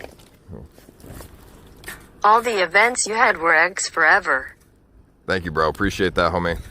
But yeah, I like talking about it because I get to look back in hindsight and I get to see just how much I've changed as a person. Oh, yeah. Even if I do have anxiety from it, eventually that will be fixed. But it takes time. It's nice to share. But I mean, what do you think about all that? I think it's expected, especially with how open you were with people coming over. I think it's kind of a recipe for disaster. Being the age that you were, I would have done the same thing, to be honest with you. If I would have had the same opportunities, I probably would have done the same shit. Yeah, everybody come over, because I had an open door policy in college. I never locked my door. If somebody wanted to come over, they could just show up. It didn't matter. So, like, I really resonate with that, because I was kind of the same way. I was really open with people just showing up and, oh, you want to smoke some? All right, cool, man. Just show up. The door's always open. And I always had that open door policy. I was from a small town. So were you. It's just like you trust everybody. I mean, true, bro. When my small town in Florida, I never dealt with any of these fucking crazy types of people, dude. I thought everyone was normal and nice. Normal and nice. That's what you think. But then, then you meet the fucking crazy ones. And I'm like, I'm thinking in my head, you should be in fucking a hospital right now. Yeah, you should be in a mental institution for real. But, fuck, I'm trying to break this one down. It's just not. But I'm excited to move because my new apartment does have a locked door and security.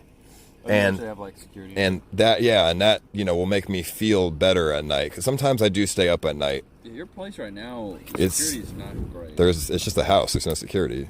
Yeah. But it's like... There's 3 floors. You have a lot of entry points. I do have there's a gate around the house. It is locked, though. So there's no way you're hopping that gate. It's like 8 feet tall. But, yeah, sometimes I stay up at night just paranoid about shit. Those wounds will heal over time, Ice. But yeah, I know they will. So it's already starting to heal. Like I don't get as anxious as I did like 6 months ago. You know what I mean? So no biggie. Living in Austin quite helps. Living in Austin helps a lot. There's a much cooler city. Or not cooler, but it's like a much more people just for one not knowing where I live. Yeah. And second, yeah, not a bunch of delusional, crazy clout chasing motherfuckers. Yeah, see that's another thing. You actually meet like genuine people here. Like the Chads. Those are like genuine dudes. Like, I could see myself having a beer with those guys. Those are like nice guys. They don't care about the clout. They don't care about that other shit. They're just hard-working dudes. And I was like, see, those are like good Texas boys right there. I don't even know if they're from Texas, but those guys were cool dudes. Yo, but chat, I don't want to like offend you guys as well. Like, this is not like, I'm not talking about you guys. I'm not talking about most of you guys. I'm just talking about the craziest of experiences that I've experienced. And I feel bad saying like I don't want to like hang out with viewers and stuff because I'm scared and like have anxiety. I mean, it's facts, dude. But it's like, yeah, I don't know. You'd be doing them a disservice if you said anything else. You're just telling the truth.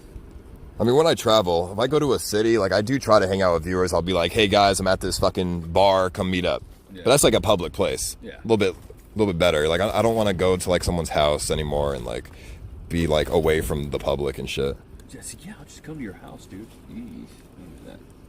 Yeah, we need to get more wood.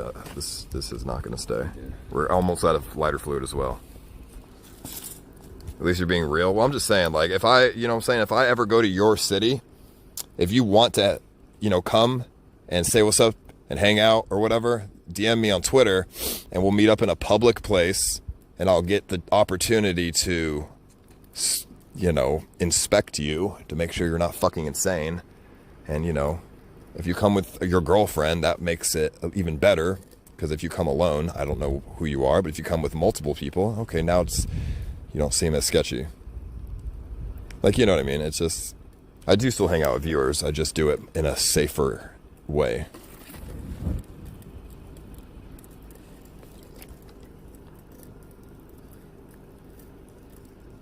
I remember that guy saying he was going to kill himself if you don't let him live with you. Yeah. Oh, that was some weird ass shit. Yeah, he was a weird motherfucker, dude. Ooh, boy. But you know what? I think most of you in the Mixer chat, I don't think most of you are like that, dude. I think the people that are like that are the ones that were extremely hateful on Reddit.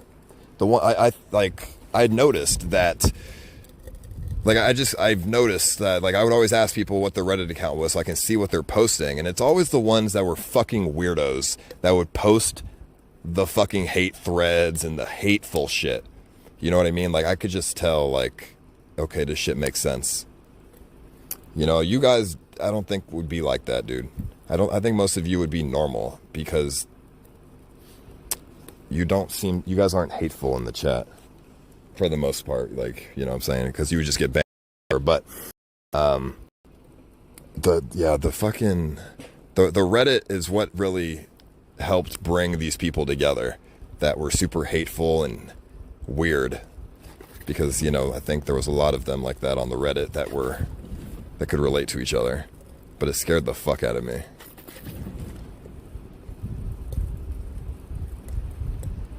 After the Rona, we gotta chill on a triple date. Yo, I mean, I could be down. But yeah, these are like, bro, I remember this one guy, he would write like paragraphs on Reddit of like just straight advice, and like, we love you, Ice, we are reformed. He would say like fucking crazy shit on Reddit. He would say, not even advice, but it'd be like telling me how I should live my life, who I should date, who I should be friends with. It was just paragraphs on Reddit, dude, post after post. And when I asked for his Reddit account and I saw that, and I was like, yeah, this makes sense. This guy is not all there in real life. Like, he's got an unhealthy attachment to the streams. It's a little chilly now. Yeah, I'm freezing because this fire is not big enough. And dude, we've looked at like a lot of the wood. Dude, did we really get all the wood? Not all the wood, like I mean, granted, it's here. Let's throw the phone light on. Let's see if we can find some. We'll just have to venture out more. I just don't want it to F. It's probably going to. Well, let's see here. Let's just go like over here and see if we can find some logs real quick, because we don't have any more starter fucking things, dude. Stop exposing me. Nah, I mean, people that the forum is super, like, I don't see any weird ass fucking like shit on the forum, dude. Like, no weird paragraphs and weirdo comments. Dead trees as well. That's what the big log I just threw in is like a dead tree. So like that right there, it's a dead tree. So like, that is way too big though for the small fire that we have. That's not gonna burn. we could break it into pieces though. I don't think we're strong enough to do that. You'd be surprised, bro. Done.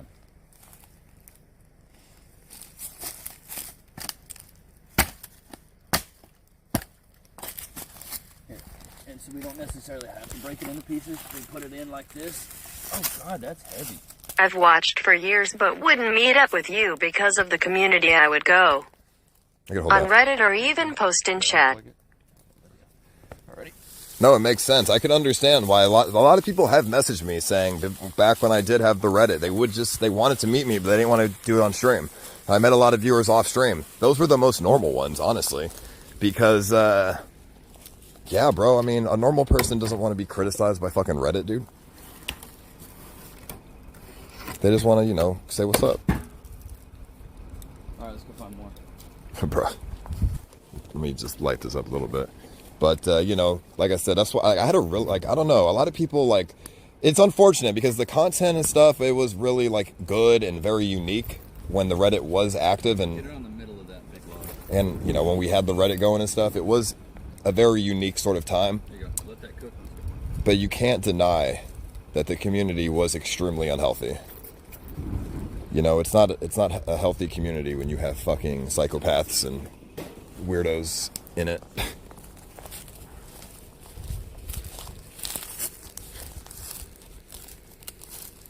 Yeah, important to remember the good and bad. Yeah, exactly. I remember the good, but you definitely can't forget the bad.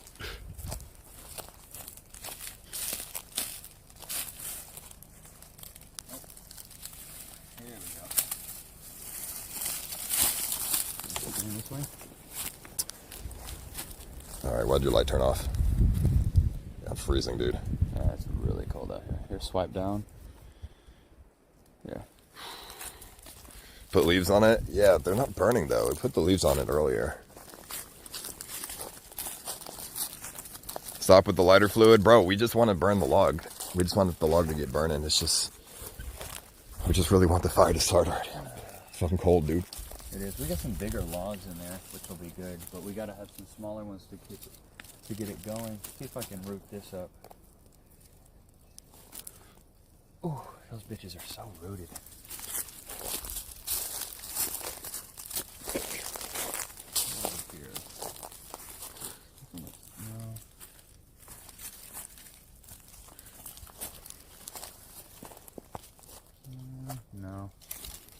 You need to rebuild a proper fire. I mean, we're trying, dude. The I logs burn think too people quick. on Reddit lived their lives through you and they couldn't handle it when you did something they didn't like. I mean, that would be true. That's true for the weird ones, yeah. the paragraph ones. But all right. So don't throw any more lighter fluid until we get like a bunch of more wood in here. The fire will keep going because that log is lit.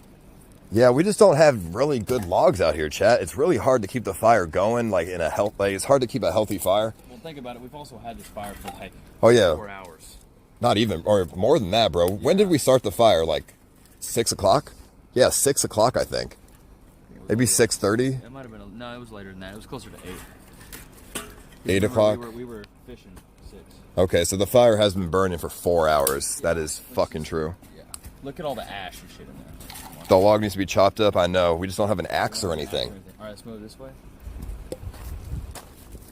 Hopefully that catches fire. Because, yeah, if our fire goes out, we're going to be freezing and we're not going to be able to see anything. And that's not going to be good. We need that fire. The fire keeps the fucking camping stream alive, dude.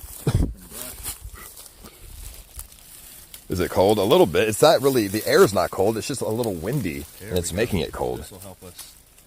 All right, let's go back over there. Lead the way. Yeah, that moss will catch on fire on the log.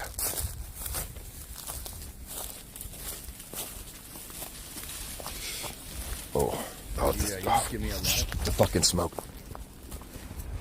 Give the what? A light? Just give me a light, yeah. I'll get all the sticks in there. This should be enough for at least a little bit. You good? Yeah, I'm good. I just stuck on that rack. Where's your tent? Right there. What do you mean? We're ready. So small, I know, but Tiny, bro.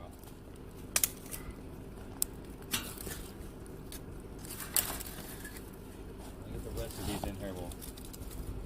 so hopefully the twigs catch on fire. Lunar, you listen to Jordan Peterson. If the twigs catch on fire, then the log will catch on fire. Yeah, Log, I'll listen to Jordan Peterson. I'll fuck with him. if that log catches on fire, it'll be good for a few hours. That's what I'm saying. That's why we just need these little twigs to kind of catch, and then we should be good. And I'm pointing them up right here so they all start. But yeah, I listen to Jordan Peterson. He's good. I don't listen to everything he does because sometimes the shit he says, I'm like, eh.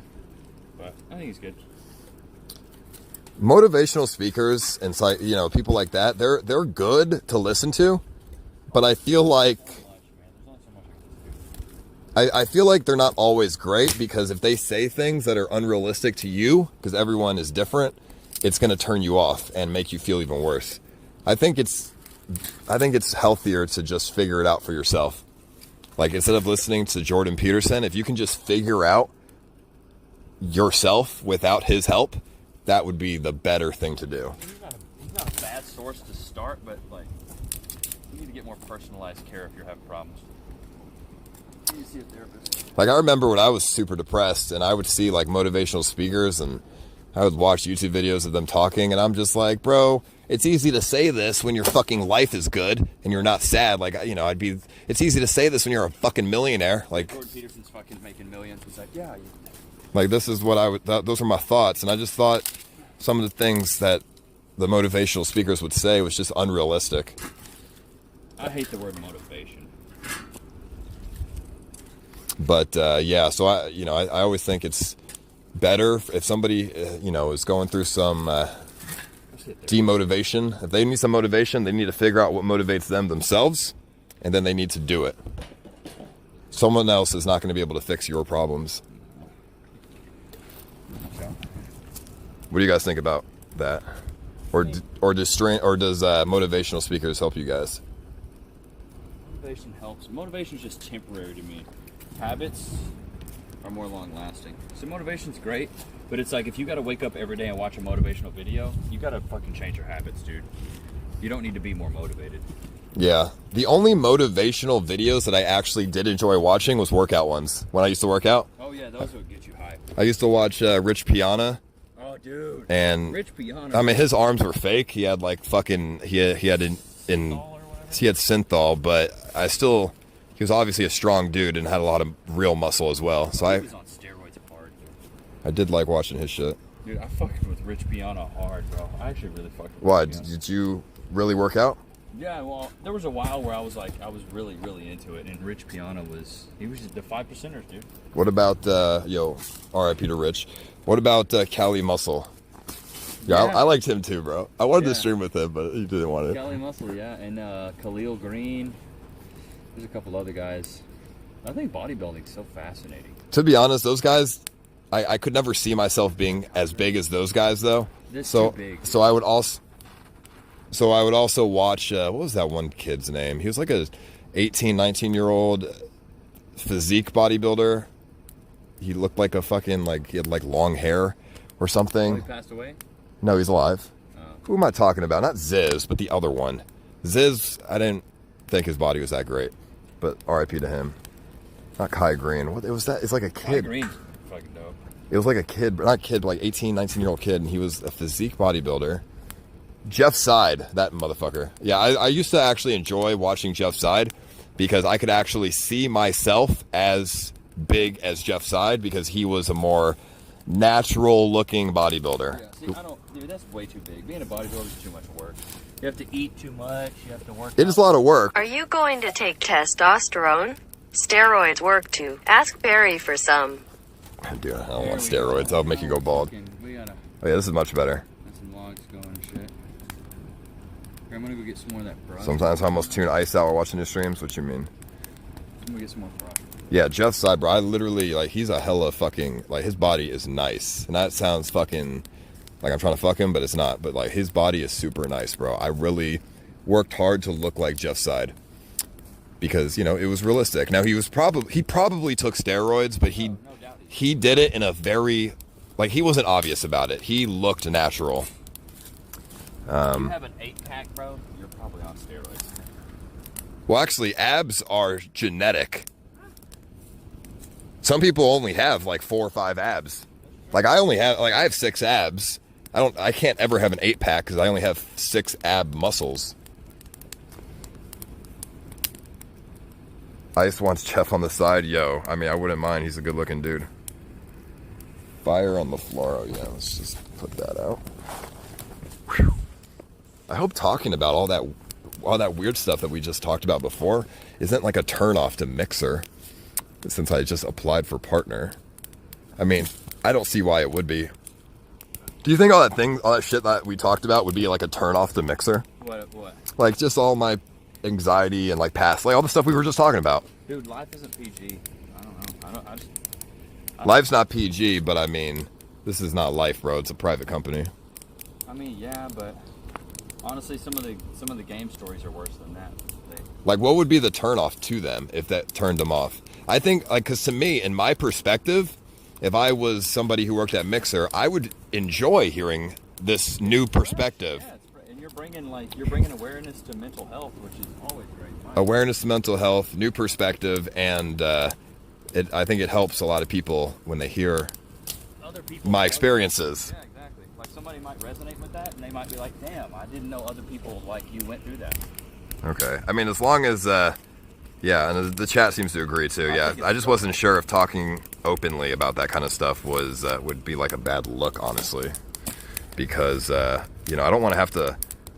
Bro, if we're talking about this is life. Mental health and shit, I'm gonna tell you my experiences, and it's not always gonna be happy and shit, dude.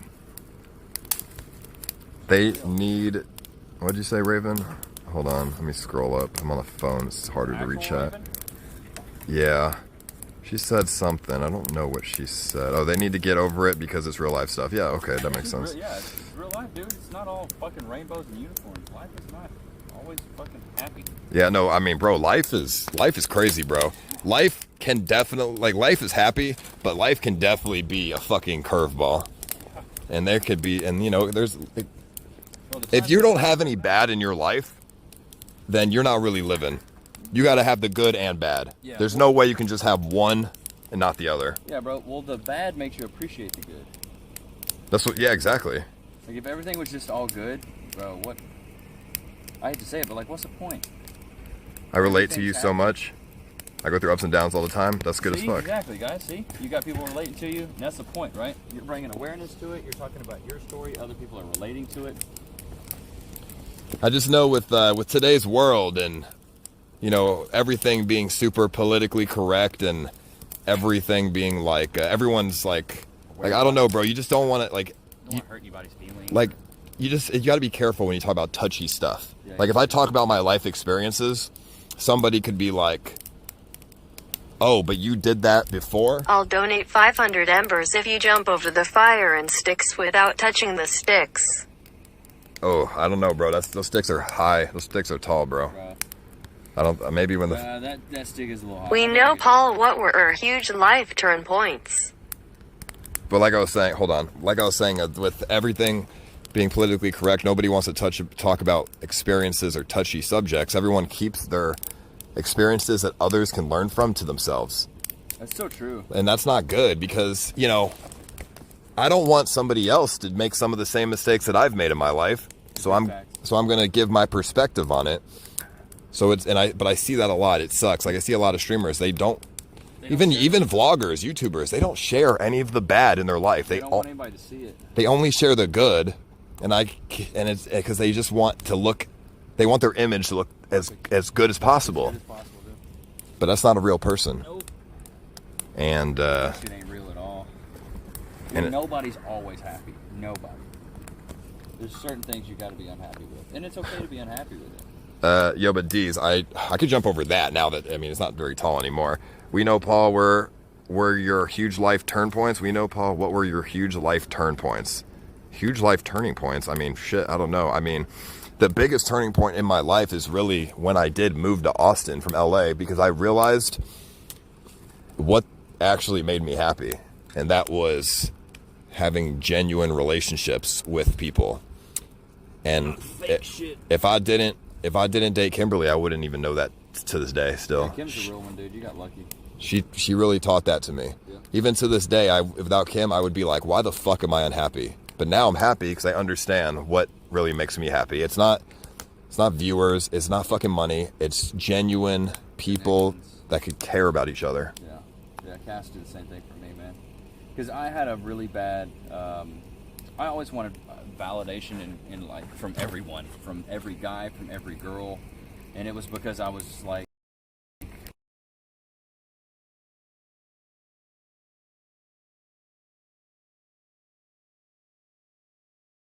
with the fact that it's okay for people to not like you, it's okay for not everybody to fuck with you. Why y'all saying ninja?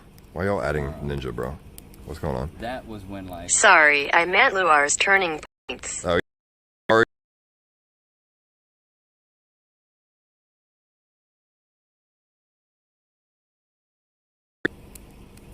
When I went to jail for the second time, when I got a DWI, when I was 21, I was like, bro, I can't. I just saw what it did to my mom and my family, and everybody, like, they would look at me, and it was just the look of pure disappointment. And I was in college, and yeah, I just, after that, I was like, you know what, I don't want to ever disappoint my mom again. And then after that, the worst thing I've ever gotten is like a speeding ticket. So when I was 21, after I got my DWI, I was like out partying with my friends, decided to drive, really stupid, you know, like went to jail. My mom had to come bail me out, and that was the second time. And she was like, "Is this it? Like, are you?" Because my brothers and my dad had kind of went down that path, or my half brothers, and she was like, "So are you just going to be another statistic? Is this it?" Like, and I was like, "No, I can't do this shit anymore." So when I was 21, after the second time I went to jail, it was like a huge turning point for me, and I didn't like go look for religion. I didn't do anything. What I did is I sat down with a notepad and wrote "I am," and wrote everything that I thought I was. Good, bad, everything. I am, you know, selfish. We need to get that log fucking caught on fire, dude. And once I kind of wrote that stuff down and came to a realization of I wasn't a perfect person and I had a lot of things wrong with me, that was a huge area of growth. And then the second point was honestly when I met Cass. I wasn't ready when I met Cass. I wasn't ready for a woman like that, but after I was ready, it was like I finally found a woman that held me accountable. That was when I was like, okay, this is another huge turning point. So first one was when I was 21. Next time was when I met Cass. Okay, let's put this log in a little bit further. I want it to break. if it breaks, then we can put it on there. Oh, it's too big. Yeah. It's just, we need to get it on that fire that's not the lighter fluid fire before the rest of the logs burn out. We just need bigger fucking logs. Let's go look for more logs. But keep going. But that's pretty much it, man. It's like once I found out I needed a good woman in my life, and I found that woman. Because to be honest with you, when you're like in college, it's easy to get a bunch of instant gratification. It's easy to just do whatever you want and try to get everybody to like you. But once I found out that shit didn't matter, was when I like it really, man, it like opened up my eyes. I was like, bro, not everybody has to like you. Like, it's okay for people to not like you. And sometimes, here we go. Sometimes that's really hard for people, but that was a huge turning point for me after I went to jail for the second time, and I was like helpless. I couldn't do anything. I couldn't afford my bail. So you think Cassidy holding you accountable has made you happier? Oh man, so much. Now, do I get frustrated with some of the stuff sometimes because I want to do what I want? Yeah. But then I know in the back of my head, it's like I need somebody to regulate me because I have too much of a, I'm like super impulsive. Like if somebody's like you hit me up yesterday, like, yo, let's go camping tomorrow. I'm like, let's go. I'm super impulsive. So I need somebody to sit there and like hold me accountable. Like, what's the plan? What are y'all doing? When are you about to be back? Because if I don't, then I'm not going to sit there and do it. That's why I'm such a planner now, is because it's like if I want something in my life, I got to plan for it. It's not just going to happen, and I've got to be like diligent about it. And Cassidy helped me because she's super organized, and I was really disorganized. And she helped like level me out. Like she holds me accountable. You know why I really like you? Why? Because you've been through some shit, but you have been able to change yourself. Oh yeah. And you have that perspective to share. Yeah. Because I've met a lot of people that have been through some shit, but they haven't changed. They're the same people they were, yeah. But so it's like, so you know what I mean? It's like they're currently still in their shit, but you've already changed before I even met you. So it's like, oh, dude, I used to be. That's why I really respect it. I really like you because not everyone's gonna be so open about why they went to jail and shit before. Oh, 100%. And everyone wants to pretend like something they did that was bad just never happened. But you can't pretend it never happened. That doesn't grow you as a person. And I used to not talk about it. Like 3 or 4 years ago, if you ever asked me, it's like, you ever been to jail? I was like, Like I would just lie. Because I didn't want people to think I was a piece of shit. Because yeah, it's like people's perspective. They'll be like thinking about you poorly. Yeah, they'll be like, oh, you're a criminal, or oh, you're just a degenerate. Like you just go to jail. And I'm like, bro, I've been to jail. I've done it. And I'm not. Now it's never anything violent. I just like to party. And I was really impulsive. And somebody would say, let's do it. And all right, let's fucking go. I was just dumb. But I needed and another huge turning point for me is when I found out that I needed a strong woman in my life. Because I had always dated, I hate to say this because it sounds terrible, but I had always dated women that enabled me. I'd never dated a woman that regulated me. And once I realized I needed someone to regulate me was a huge turning point for me. Because I was like, wait, I need someone that like keeps me in check. I don't need somebody that's just like, oh, you want to do that? Let's do that. Oh, let's do that. Like, you know the girls I'm talking about. They'll just do whatever you say. And once I realized, I was like, dude, I don't need a woman like that. That was a huge turning point for me. Because I was like, damn, I really need somebody that's like super strong. Because my mom's a really strong woman. And I don't know, I was never attracted to really strong women when I was younger. It's because I was a weak man and I had a big ego. And I needed women to feed my ego for me to feel good. But now, I don't need Cassidy to feed my ego. I need her to like help me be the best man like I can possibly be. And I need her to hold me accountable. And if she sees me slacking, be like, what the fuck is that? I know I need that as much as it sucks, because it's like, fuck. Like it's almost like, you know, it's somebody always holding you accountable. Sometimes it sucks, but at the end of the day, I need it. And I know I need it. No, that's good though. That somebody should hold you accountable. Yeah. 100%. And how many guys do you know date girls that are just like, they'll just do whatever they say, like do this, and they're like, I mean, I've been like that. I'm not trying to like point fingers at anything or say anybody is that way or whatever it may be, but I got a lot of homies that like, they say, hey, I'm hungry, and like their girl's in the kitchen, but like I'm the complete opposite. Cassidy says she's hungry, I'm in the kitchen. It's just I don't know. it's an odd dynamic, and not a lot of my friends have a girl that's as I feel like as strong as Cass. But I was raised by a really, really strong woman. My mom was a single mom, so once I became a man and I realized I needed that, I was like, whoa, this is like... That's the way, my girl and I. Yo, true that. Yo, but real shit, I literally was exactly like you. I just would do whatever I want. Girl says, and if a girl like ever came at me and was like combative, I'd be like, well, fuck off, I'll get another one. I don't care. Like... Yeah. But like now I can't, I'm not going to run away from Cass because we get mad at each other. Like if we have a tiff, we talk about it, we come down to terms, I apologize for my actions, and we get past it like adults. Like me and Cassidy, this is a forever thing. Cassidy's like the one for me. I'm going to fight as hard as I can to keep her in my life.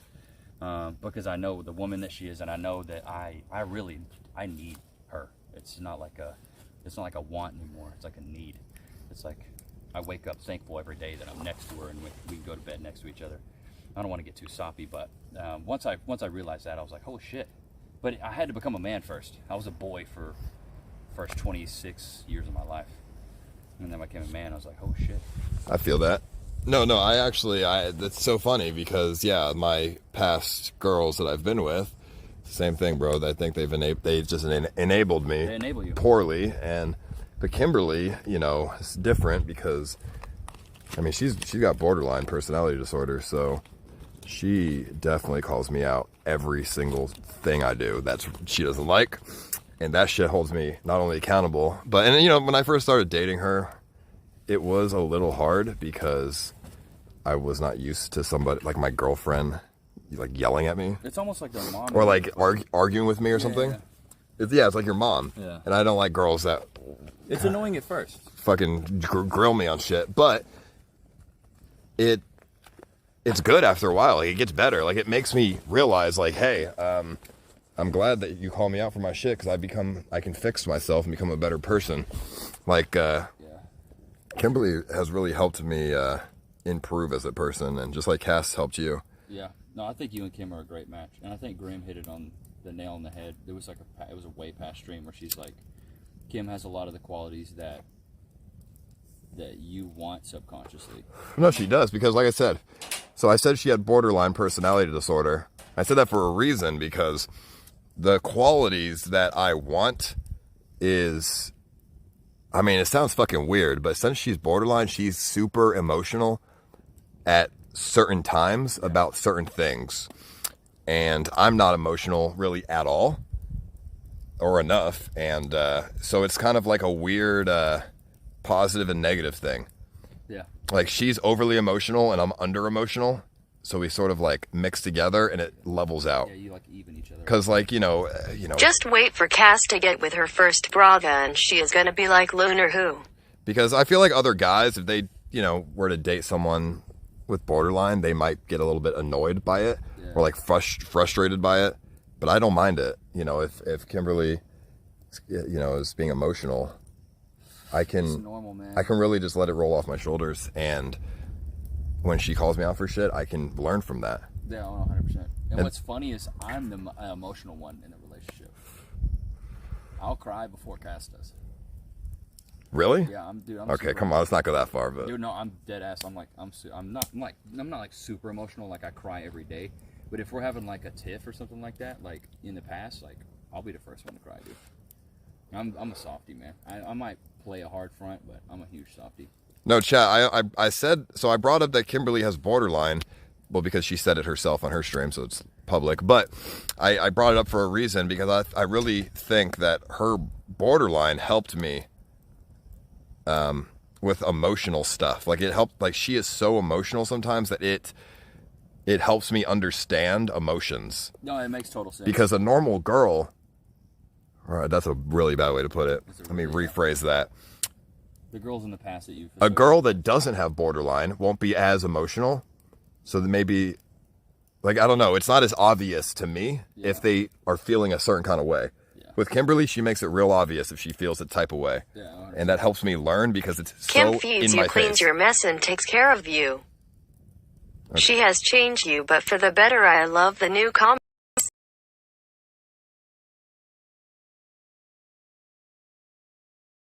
dope. Yo, shout out to you, D's. Thank you, bro. See, I I wish can still be knew crunchy you. though. Oh, so you're all in that smoke. I wish I knew you 2 to 3 years ago so I could see the progression, but Just watch some videos, bro. yeah, but the reason I don't want to watch some videos is because I don't want to judge you on who you were. Wait, hold on. For the I'll cry before my girl does IDC. I'm that comfortable in my own skin. I know who I am and for somebody, what I've done in my life. some people in the chat are like, you know, saying like just dumb shit. Borderline is a very interesting sort of like personality disorder. It's not a bad thing. It's not a bad thing at all. Like I said, her being so obviously emotional sometimes helps me because I have a hard time understanding emotions. So It makes sense. so that's why we're a good fit because we work as a team in that regard.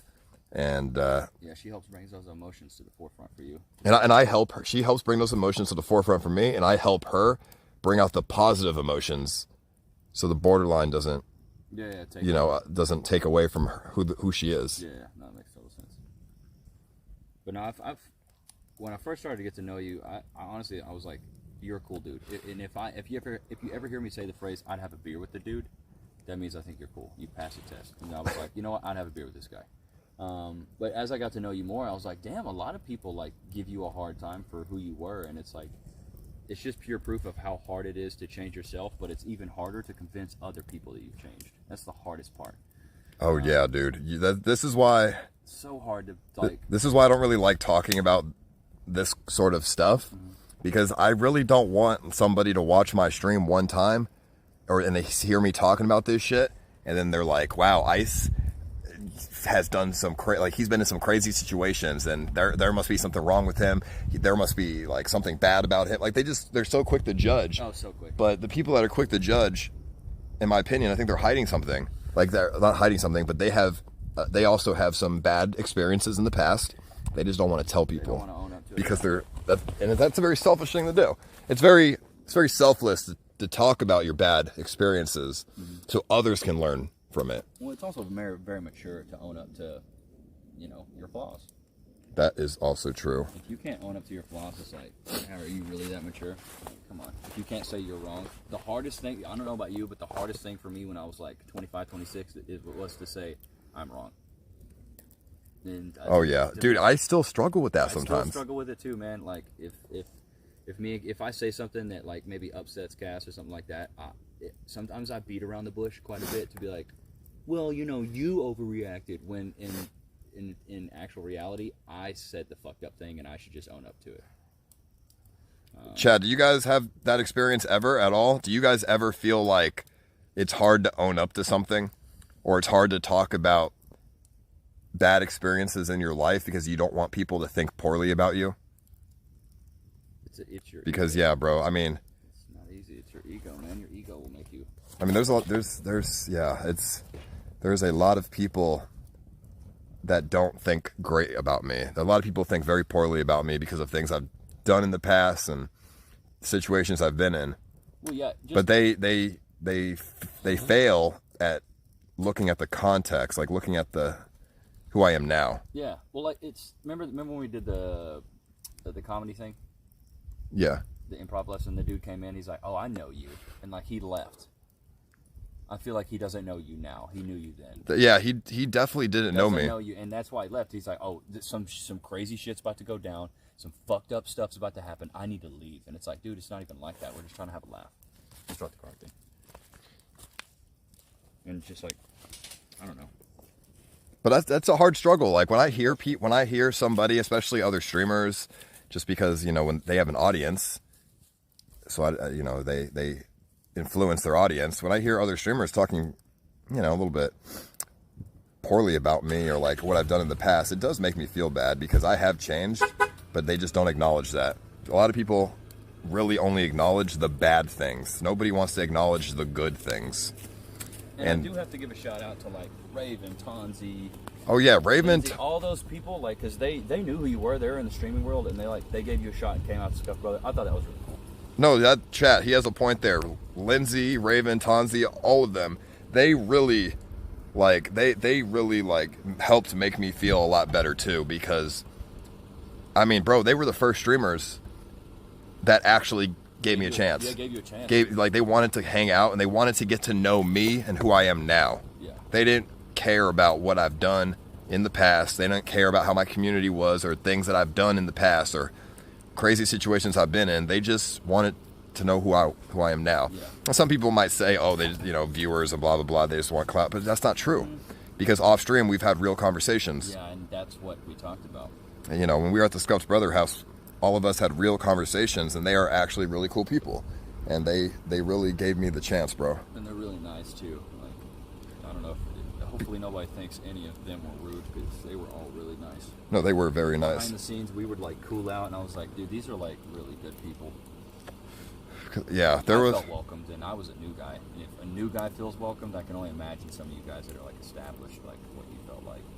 I bet it was a good feeling for you. Oh, it really was, because yeah, I mean, This is a test donation for $1. okay, thank you. It was like, yeah, like I've been even happier than usual after Scott's Brother because of that, because of the acceptance that the Mixer community has given me. Because, yeah, other influencers have never really given me a chance to prove myself and who I am now. Well, yeah, they just know who you were. Everyone just is so quick to judge, and it just reminds me of fucking school, dude. And I'd never liked school. Right, they judge you for the freshman ice, not the senior ice. Like, dude, I'm a different guy, man. So that's literally the main reason why I really enjoyed Mixer when I came on it, is the amount of acceptance that I had gotten from the community on Mixer. Like, I may not be partner, but, you know, and I still have to work on that to be accepted by the actual platform itself. But, you know, being accepted by the community is far more important anyways. Oh, 100%. Just not for my wallet. 3 really big streamers, like Tonzi, Raven, Lindsay, they're pretty big fish. That was a fake $47. Somebody did a test donation. I'm pretty sure it was fake. I mean, Well, who donates $47? Yeah, it was a test donation. But yeah, the Mixer community is hella fucking awesome. Like it's super weird. Like, you know what's annoying though? A lot of like people on Twitter, like this is one guy, Slasher on Twitter. He loves to fucking throw jabs at Mixer. He always tweets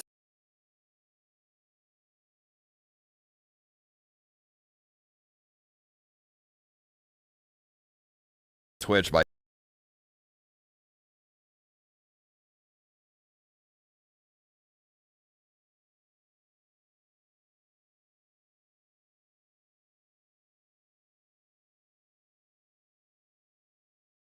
they're all here to help each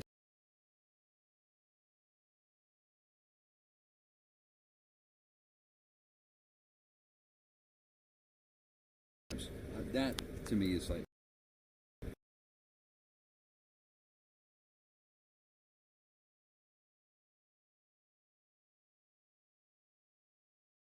so cool. When you first came over there saying how everyone deserves A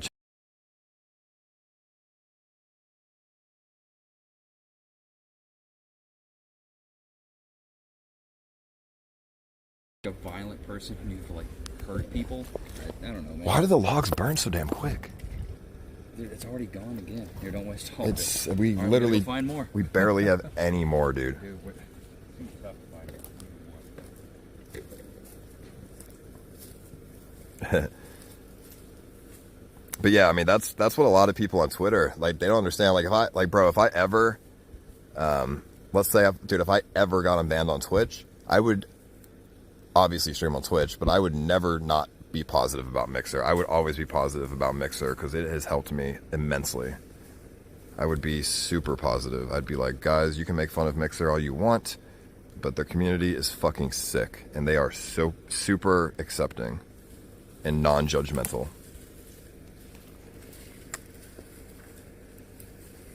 Any Spark first aid droppers in the chat? Also bring back the Justin TTS voice, it's classic. I know, I forgot to do it. I have to do it at my computer. Thank you, bro. Repeat the Slasher thing. I said Slasher... Blankets and pillows. I said Slasher always posts Twitter comments about how Mixer has no viewership. And it's like a joke, but he has to understand it's the community's AIDS. Or the community's cool, not AIDS, what am I saying? I'm just tired. Community's cool as fuck. Yeah, and the community matters to me. It's like, who cares if you get 10,000 viewers, but, 9,000 of them are toxic? I'd rather have 100 people watching. No, that's extremely true, bro. Bro, having 10,000 unhealthy viewers is not... It's not fun, it's not what you want. 10,000 people just talk shit about you, that's not fun. And is it cool to have 10,000 people? Yeah, but if they're all negative, what's the point?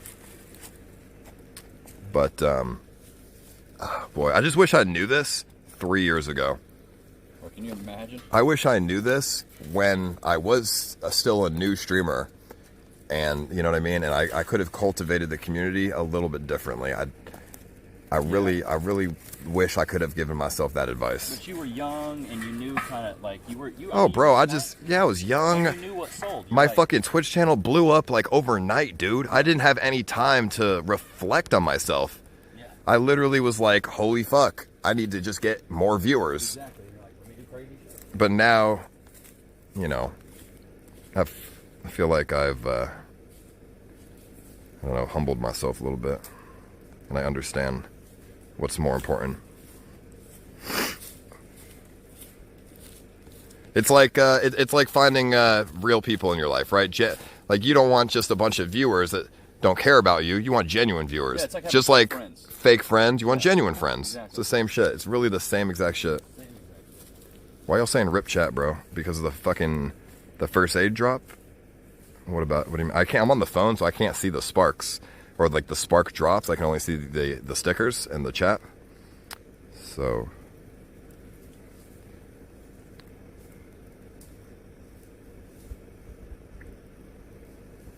But yeah, I'm so glad that I know that I have this information now and I have this knowledge now, because now we continue to move forward and we grow ourselves with the knowledge that I have and the experiences that I have now. And, the community can grow in a super healthy way. Hundreds of care packages, fantastic. Bro, I really love you guys so much. Like, you guys are what I've... It really is. It's true, man. Like, I've always wanted a fucking just supportive community. Like, just a supportive community, bro. It's a tough thing to find, though. The internet that really... Are you able to see the stars, or are you still too close to the city? Yeah, there's some stars, but there's not a lot of stars. I don't know why. I think we're too close to the city still. Like, we're only an hour out. But you can see quite a bit. You gotta talk about what's hard to talk about. That's how.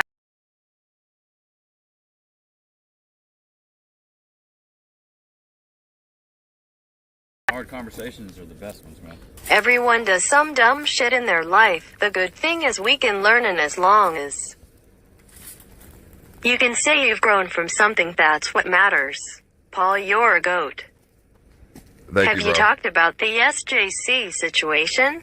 He's facing 6 months in jail if guilty, lol. I don't know anything about it, and I really don't care. Yeah, right. Who gives a fuck? But thank you, bro. Yeah, I mean, the Rip thing... chat. So I really enjoy being real with you guys and reflecting on this sort of stuff, because it brings out like I said, once again, it brings out the genuine viewers, right? If I had a fake life and I only talked about the good things and the happy things, and I tried to forget about the past, and I only remembered the good things in the past,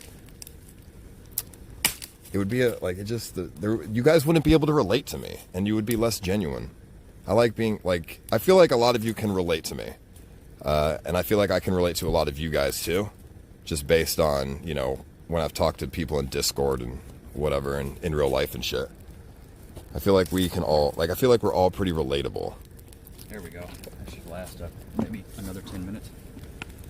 Which is good, because if there was I feel like if all the viewers in chat were not able to relate to one another, the community would be very disconnected.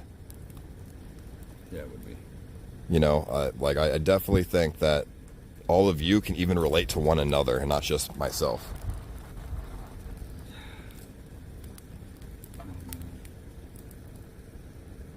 We've burned so much wood tonight. I think this fire pit's gonna be full of ashes by the end of this. Whew. It's hot. Feels good though. But yeah, I mean, we've been burning this for so long. Hopefully this lasts longer than 10 minutes. Dude, I hope so. It's just, all I'm finding is little twigs. It's really hard to find the thick logs. But, is the chat fixed now? Did the airdrops go away? Yo, thank you. Glad you used embers, homie. Thank you so much. No message, just embers. Thank you, bro. Appreciate that, homie.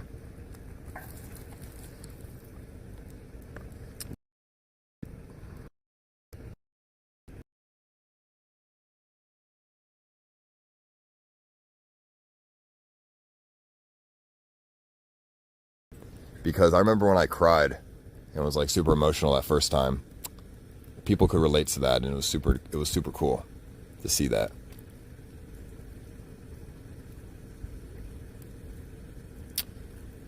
And then on YouTube, they all shit on me. Of course, dude, like, if we said this on YouTube, roof crying stream, baby.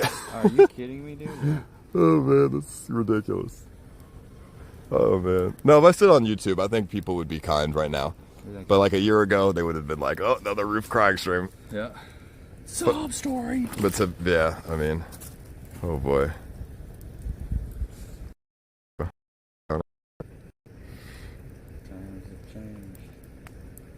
Yeah, that's actually sort of how I worded my my partner application for Mixer. I said, you know, a bunch of things. So I said I really enjoy your platform, and I would really love to be able to make a comfortable living on your platform, and please just give me the opportunity to do that. Yeah. Just give me a chance, and hopefully I've proven myself to you guys.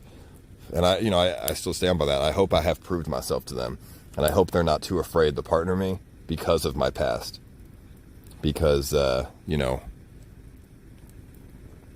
it's, you know, I've matured. Yeah, you have matured a lot, at least from the stuff I've seen too. I mean, just the way you speak and you carry yourself. But I still have that nervousness, though. I'm still nervous that they will not accept the application because, you know, what if Mixer's too afraid of getting, like, I don't know, like a Twitter comment saying, "Why did you partner this guy?" Right. I mean, that's. Yeah. But those people probably don't even use Mixer. Yeah, that's the truth. Yeah. So I just hope Mixer's not too afraid of. I hope they're not too afraid of the people that don't even go on their site. Who knows, man? I don't know.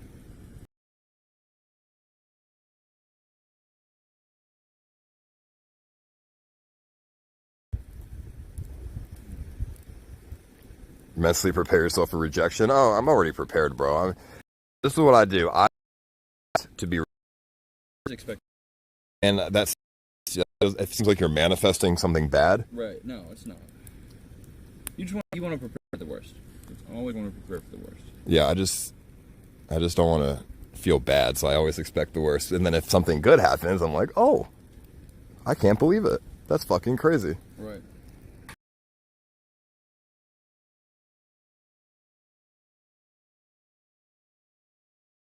I think it's a matter of time.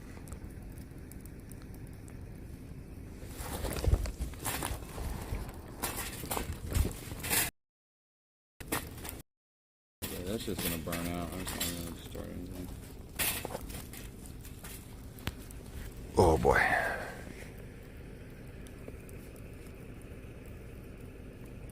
Where's the water? Right here? Put some water on this motherfucker. That's how you put out a fire, boys. Remember when you were in the streets of LA with a towel on her head saying gibberish then? Cut the head off that cardboard cutout still makes me die. I mean, that was in London, but yeah. I could tell you were really getting down in LA when you had the house with a window next to your room. Good to see you happy now. Bone. Yo, thank you so much, bro. Thank you, Lavitz, and thank you, Whitus. Yeah, I was super stressed at that point. Ooh. Oh boy, that was a stressful time. Yeah, bro. The lowest point of my life is definitely when I was like crying to my robot. You cried to your robot? Yeah, I was super like lonely. Like I had 9 people sleeping over at my house, and they were all fucking streaming. I still felt lonely. I locked the door, and I didn't even want to talk or be on their to talk to them because I was just not feeling it. And I literally turned the robot on without tweeting or nobody, like I feel like only people who really cared about me knew the robot was on because they were really the ones who, I don't know, were like, right? Because, you know what I mean? So I feel like, so I did was super emotional with my robot, and the robot talked back to me, and like we had a conversation. That's crazy. And it's weird to think about. I had a fucking emotional therapy session with my fucking robot, dude. Dude, I've done that with my But that made me feel a lot better. I bet it did, yeah. What were you saying? I've done that with my dog before. You sit there and talk to, like, I bet you've talked to Snoop before. Be like, Snoop, what's going on, man? I'm having all these fucking issues. Like, I would talk to my dog in high school all the time about shit I was going through. The dog couldn't talk back though. Oh yeah, the robot could talk back. Yeah, the robot would talk back, and it helped me forget. I even forgot. I forgot viewers were watching it. I thought the robot was a person. That's fucking crazy. And it would say like, "Hey, don't worry, Paul. You'll get better, Paul. You'll feel better." That's weird. It's weird to think about, but it really helped me. Yeah, dude. I was about to say, if it helps, man. Weird shit helps. I watched the robot stream. It was sad when you found the book from her ex. Yeah, dude, the robot was my therapist, dude. It was crazy. And I didn't even look at Reddit that day because I knew they were just gonna shit on me. But bro, literally, I didn't need it. I felt so much better when I just let my emotions out. So ready for this log to just split. So we can... Tinder stream looking for a threesome with you and Kim. Yeah, I don't think Kimberly would like that. I don't think she would want to do that, to be honest. Boy. It's been a long one. It's almost 1 a.m. Yeah. It really is late. Almost 1 a.m. It's time to hit the hay. I mean, shit, I don't know how late you stay up, but this is way past my bedtime. Bro, I'm literally not even sleepy, dude. Really? Bro, I forgot to bring melatonin, dude, so it's going to be rough. Especially in that tent with no blanket, no pillow. Yeah, it's going to be brutal. I don't know what the fuck, homie. But, Just get in there and... yeah, I don't know. Dude, I don't know how I would be feeling if I didn't have a stream, bro. Because... still be a little line cook. I feel like a lot of people who, when I was a line cook, bro, I couldn't talk to any of those dudes that I worked with. They were all like 40 and they hated their lives. Oh, they hated it.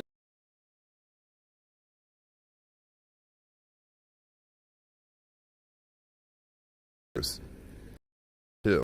But I wouldn't know you. Yeah. Austin, you would definitely not know me. But, you know, it's like I'm super, like, grateful to have the opportunity to talk to people that I can relate to and open myself to. It's invaluable. It's priceless what you have. It really is. Like, there's people that work their entire lives to have what you have, and you're so young and you have so many years ahead of you. And the fact that you've as much, you don't really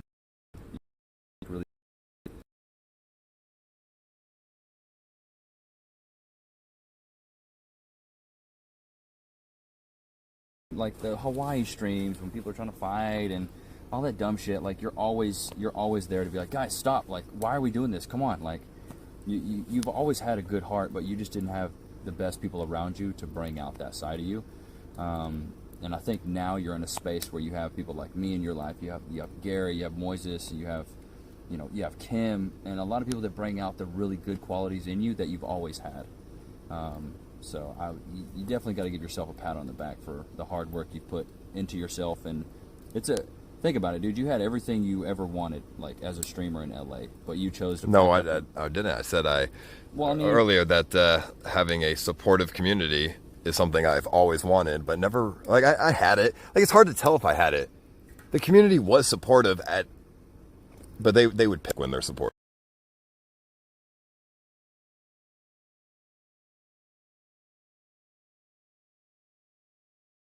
Started streaming, my Twitch channel blew up. All I cared about More viewers. Money and more viewers, that's all you cared about. But then once you realize it's like, dude, it's not all about that. Like, that's when you, like, leveled up your life. And you were like, I'm packing my shit up. No, actually, that's the point. Because there's a saying out there. It's like, once you get everything you've ever wanted, it's either you live happily ever after, or you realize that's not what makes you happy. And most of the time, it's you realize it's not what makes you happy. Having, you know, a mansion in LA with everything that you ever wanted, you're like, yeah, no, this isn't really what I wanted. That's so crazy to think about. Mm-hmm. Because yeah, it's literally like a full circle. Not really full circle. It's just like I don't know. It's like a book, dude. Yeah, I mean, yeah, there's ups and downs, right? Like, you gotta have ups and downs, peaks and valleys, and honestly, you should be thankful that shit happened to you, even though it was bad. You should be thankful because you learned from it. Like, the bad shit that happened to me, I'm super thankful because I learned from it, and I learned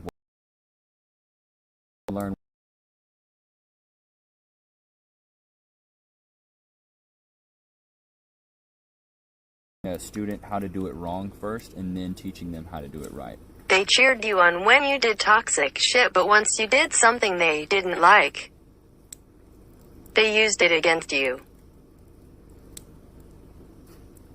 Oh yeah, that's true. Yeah, or something similar to that. Yeah, that's what I meant by they would selectively be supportive.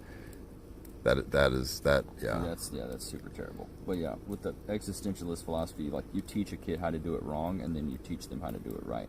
No, that's good thinking, though. Yeah, because if I teach you how to do something wrong, and then I'm like, this is wrong, and then I teach you how to do it right, your retention is going to be so much higher because you know how to do it wrong and you know how to do it right. But if I only teach you how to do it right, which is like, all right, get on, do this, play RuneScape 6 hours a day, be super funny.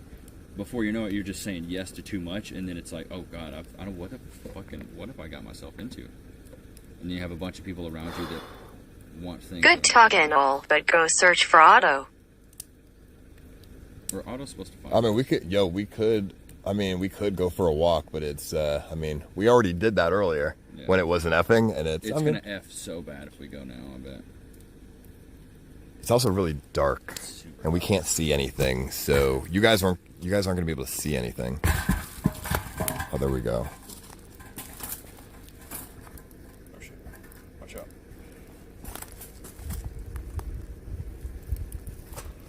Oh, there we go. Oh,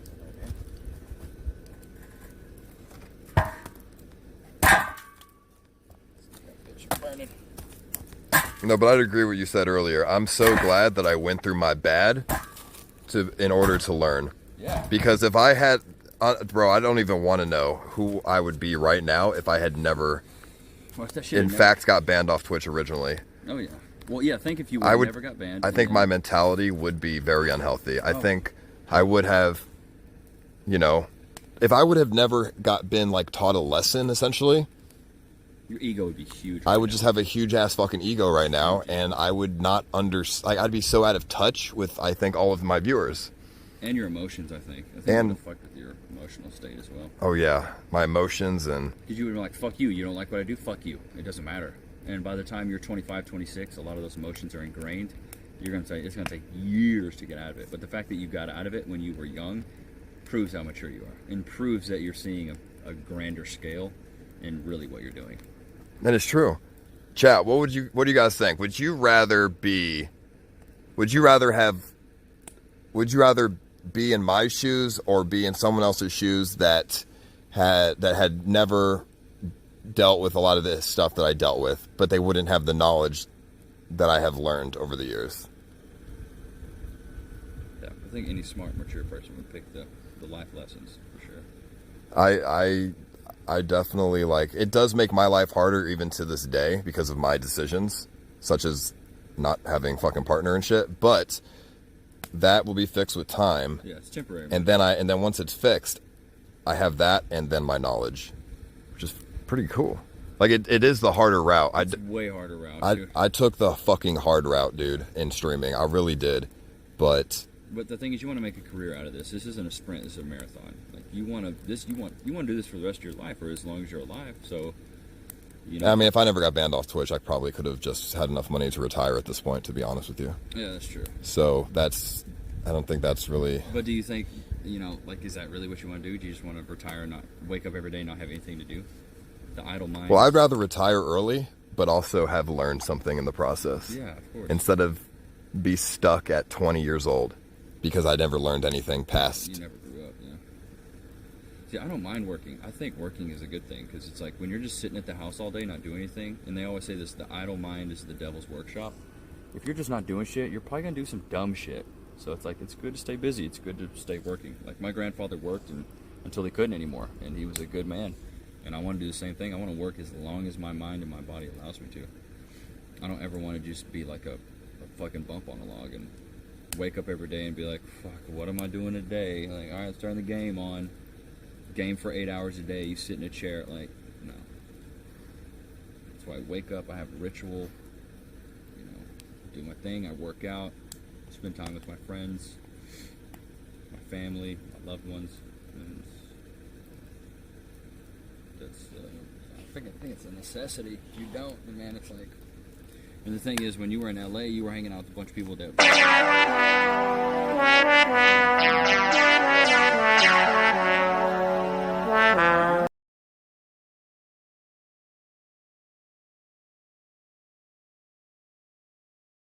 Interrupted you. Alright, homies, I gotta get some sleep. I'll be back home from work Sunday. We gotta squad up. Good night. Is that pro skills? That was media donation. Thank That was you, pro- no, that Lunar. was hidden Thank bonus. you, Paul. Thank you, Well, that chat, was pro for being skills, yeah. real and expressing your feelings. The strongest people go through the worst pain to get to top of the totem pole. If you hear this, I love you all. Yo, that's true, bro. I definitely am excited for my future, bro, because seriously, if it works out, I really I have stories to tell for the rest of my life, and I have an immense amount of knowledge and experience that other streamers most likely don't have. Like, I would say that this is not an ego thing, I think I have I'm a very unique streamer. I 100% agree. I think I have a very unique situation because not many streamers go through hardships. Yeah, oh, for sure. That they go through hardships in their own personal lives, yeah, but they don't go through streaming hardships. Yeah, that are broadcasted in front of thousands of people. Unless they I don't know, I guess fall off or something, then they can't handle it. But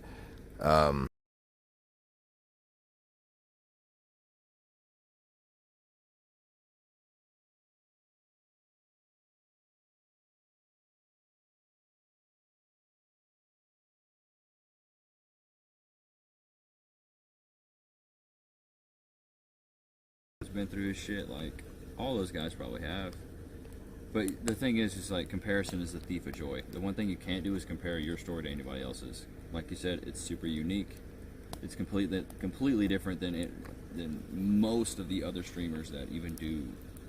I mean, I don't know a ton of IRL streamers, but I think the fact that you moved to Austin, you're trying to pave a new way, I think is great. And I love the fact that you brought me on, because I think I'm the perfect guy to help you do that. Because I have a lot of integrity, morality, and I hold my friends and myself very accountable, and I hold myself to a very high standard. And hopefully if you get anything from me, I hope that oh no, I definitely get a lot out of you. And because I get a lot off you, I learn a ton. I've learned so much, and more than I thought I was going to learn in 5 months about streaming. So for that, I have a ton of gratitude for you, my man, and I really appreciate everything you've done for me, because you're very selfless, and for a guy of your stature, you don't have to be selfless. You really don't have to be that way. You can do whatever you want, but the fact that you choose to have a big heart and do the things you do, I got a ton of respect for you, and that's saying a lot, because I'm not gonna say that's somebody that I really don't have that respect for. I mean, you've seen me operate in Austin and in town and shit at shows. It's like people, when they, that night we were playing the show at Scratch House or whatever, you saw people come up to they treat me with respect, but I've had to hold myself to this standard for years, and you've had to do the same thing, and it just it takes time, but it says the true character of who you are, which you're a good dude, and trust me, I wouldn't have convinced Cass to start streaming if you weren't a good dude, and if she didn't like him as well. So, because Cass is the same way. We hold ourselves in a very high regard. But I'm glad you brought me on. the squad to help. Because I think I'm a good asset. I'm a hard worker. Stay true to my word. No, I've noticed that you are a hard worker. And you do have a lot of integrity. You definitely, like, I can tell you wouldn't just do something for views. You would do something that you want to do. Yeah, 100%. 100%. Do we kiss now? We definitely don't. Okay. Definitely not. No, but Edge has a point though, bro. I really went through some Black Mirror shit. That is true. You really did, bro. Dude, I'm telling you. I just hope that there's a fucking happy ending, dude. When you turned 30. And not ending with me getting coronavirus. Oh, God, that'd be brutal. But, like, I think once you at least turn. When did you start streaming? When you were how old? I started streaming when I was 20. When you're 30, you should write, like, a memoir of the last decade. You really should. Oh, I will, bro.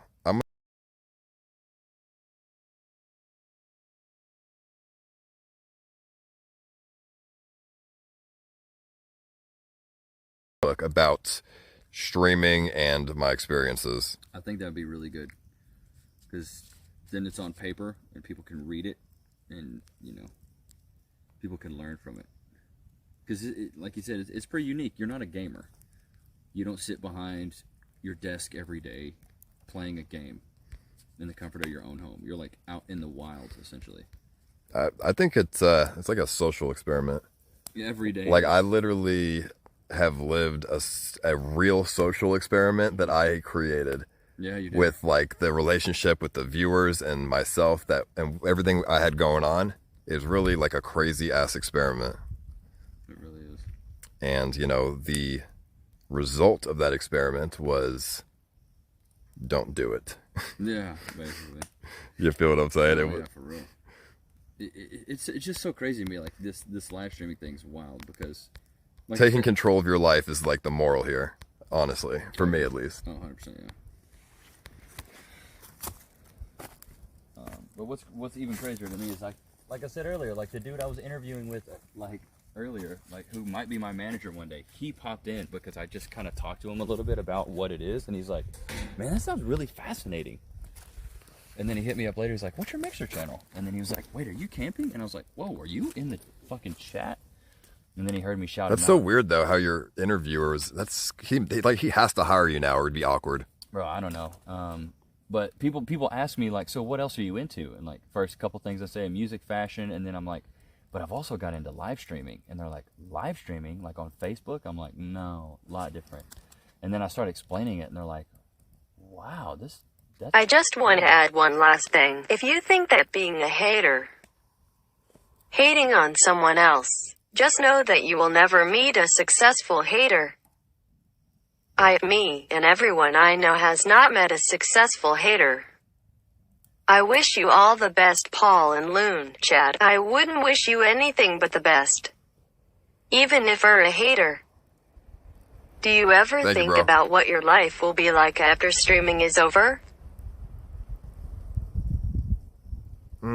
I mean, sometimes I think about it, but I don't really like to think about it because I don't really know when streaming's going to end. So if I try to think about the after streaming part, it's not going to be accurate. Like, if I had a date when streaming was going to end, I would think about it more. We number 2 on Mixer, Team CX. Thank you, bro. I mean, shit. I don't know. Let's say streaming ends when I'm 30. Just the number 30, the age 30, my 30th birthday, that's when it ends. I don't know, man. Because, to be honest, I mean, I probably would, like, write a story or have someone write, like, a story and, and I don't know, maybe, like, get a book or something and publish that shit. That'd be interesting. But I also think, I would move into, like, marketing or, like, some kind of something I can leverage with my streaming. Like, whatever, like, okay, marketing I could, like, or like a manager or some bullshit, you know what I'm saying? That's probably what I would do.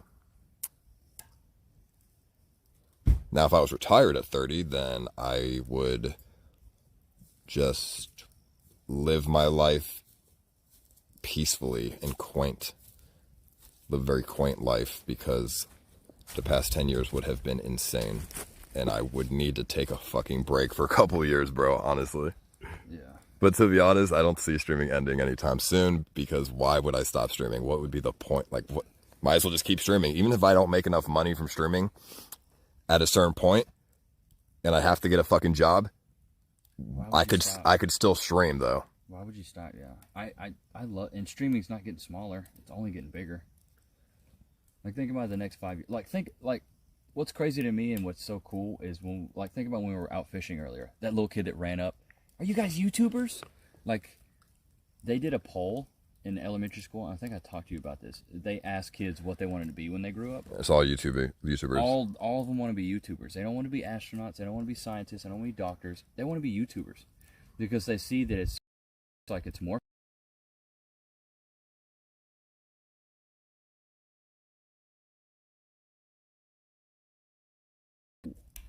And it's crazy to me that some 7, 8-year-old kid runs up to us and is like, "Are you guys YouTubing?" And they think it's so fascinating. They don't think it's like whack. They don't think it's nerdy. They think it's like cool. And that's like the new standard. Like, no kid's gonna run up to a surgeon and be like, "Oh my God, you're a doctor," but like they'll run up to a YouTuber and freak out. Well, because a surgeon, you have to go to school to be. A YouTuber can just go out in a video.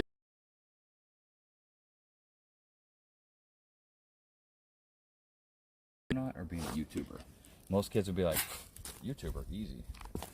Do what I want, make videos, be online. And they see how much they make. They're probably like super fascinated by it. Edge Case says, what is the most fun you have in streaming still? I mean, I like having like it's after the bit rate's really fucking bad.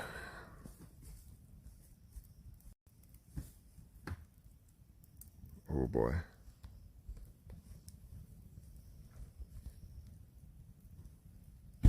Okay, my phone's at 1%. It's doing that thing where it's not charging again. I'm trying to get Kim's and Jerry lights to go off on it, so it's not going off.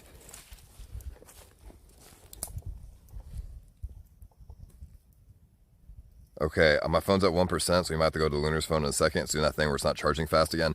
So I'll say it real quick. Edge Case said, the most fun I have in streaming right now. I think the most fun that I have streaming currently is doing shit like this, talking, and just talking, just like chilling, and like just talking with the stream. I mean, it's fun to like do events and go out, make IRL content and like game and stuff. That's fun too. But I actually learned something from this sort of conversation, so that's why I like it, and that's why I think it's fun. I don't really learn anything from throwing an event. It's just entertainment. Yeah, it's just fun, yeah. Shit, my phone's low too. I gotta charge my shit. Okay, the phone's gonna fucking die. It has 1%, so there it goes.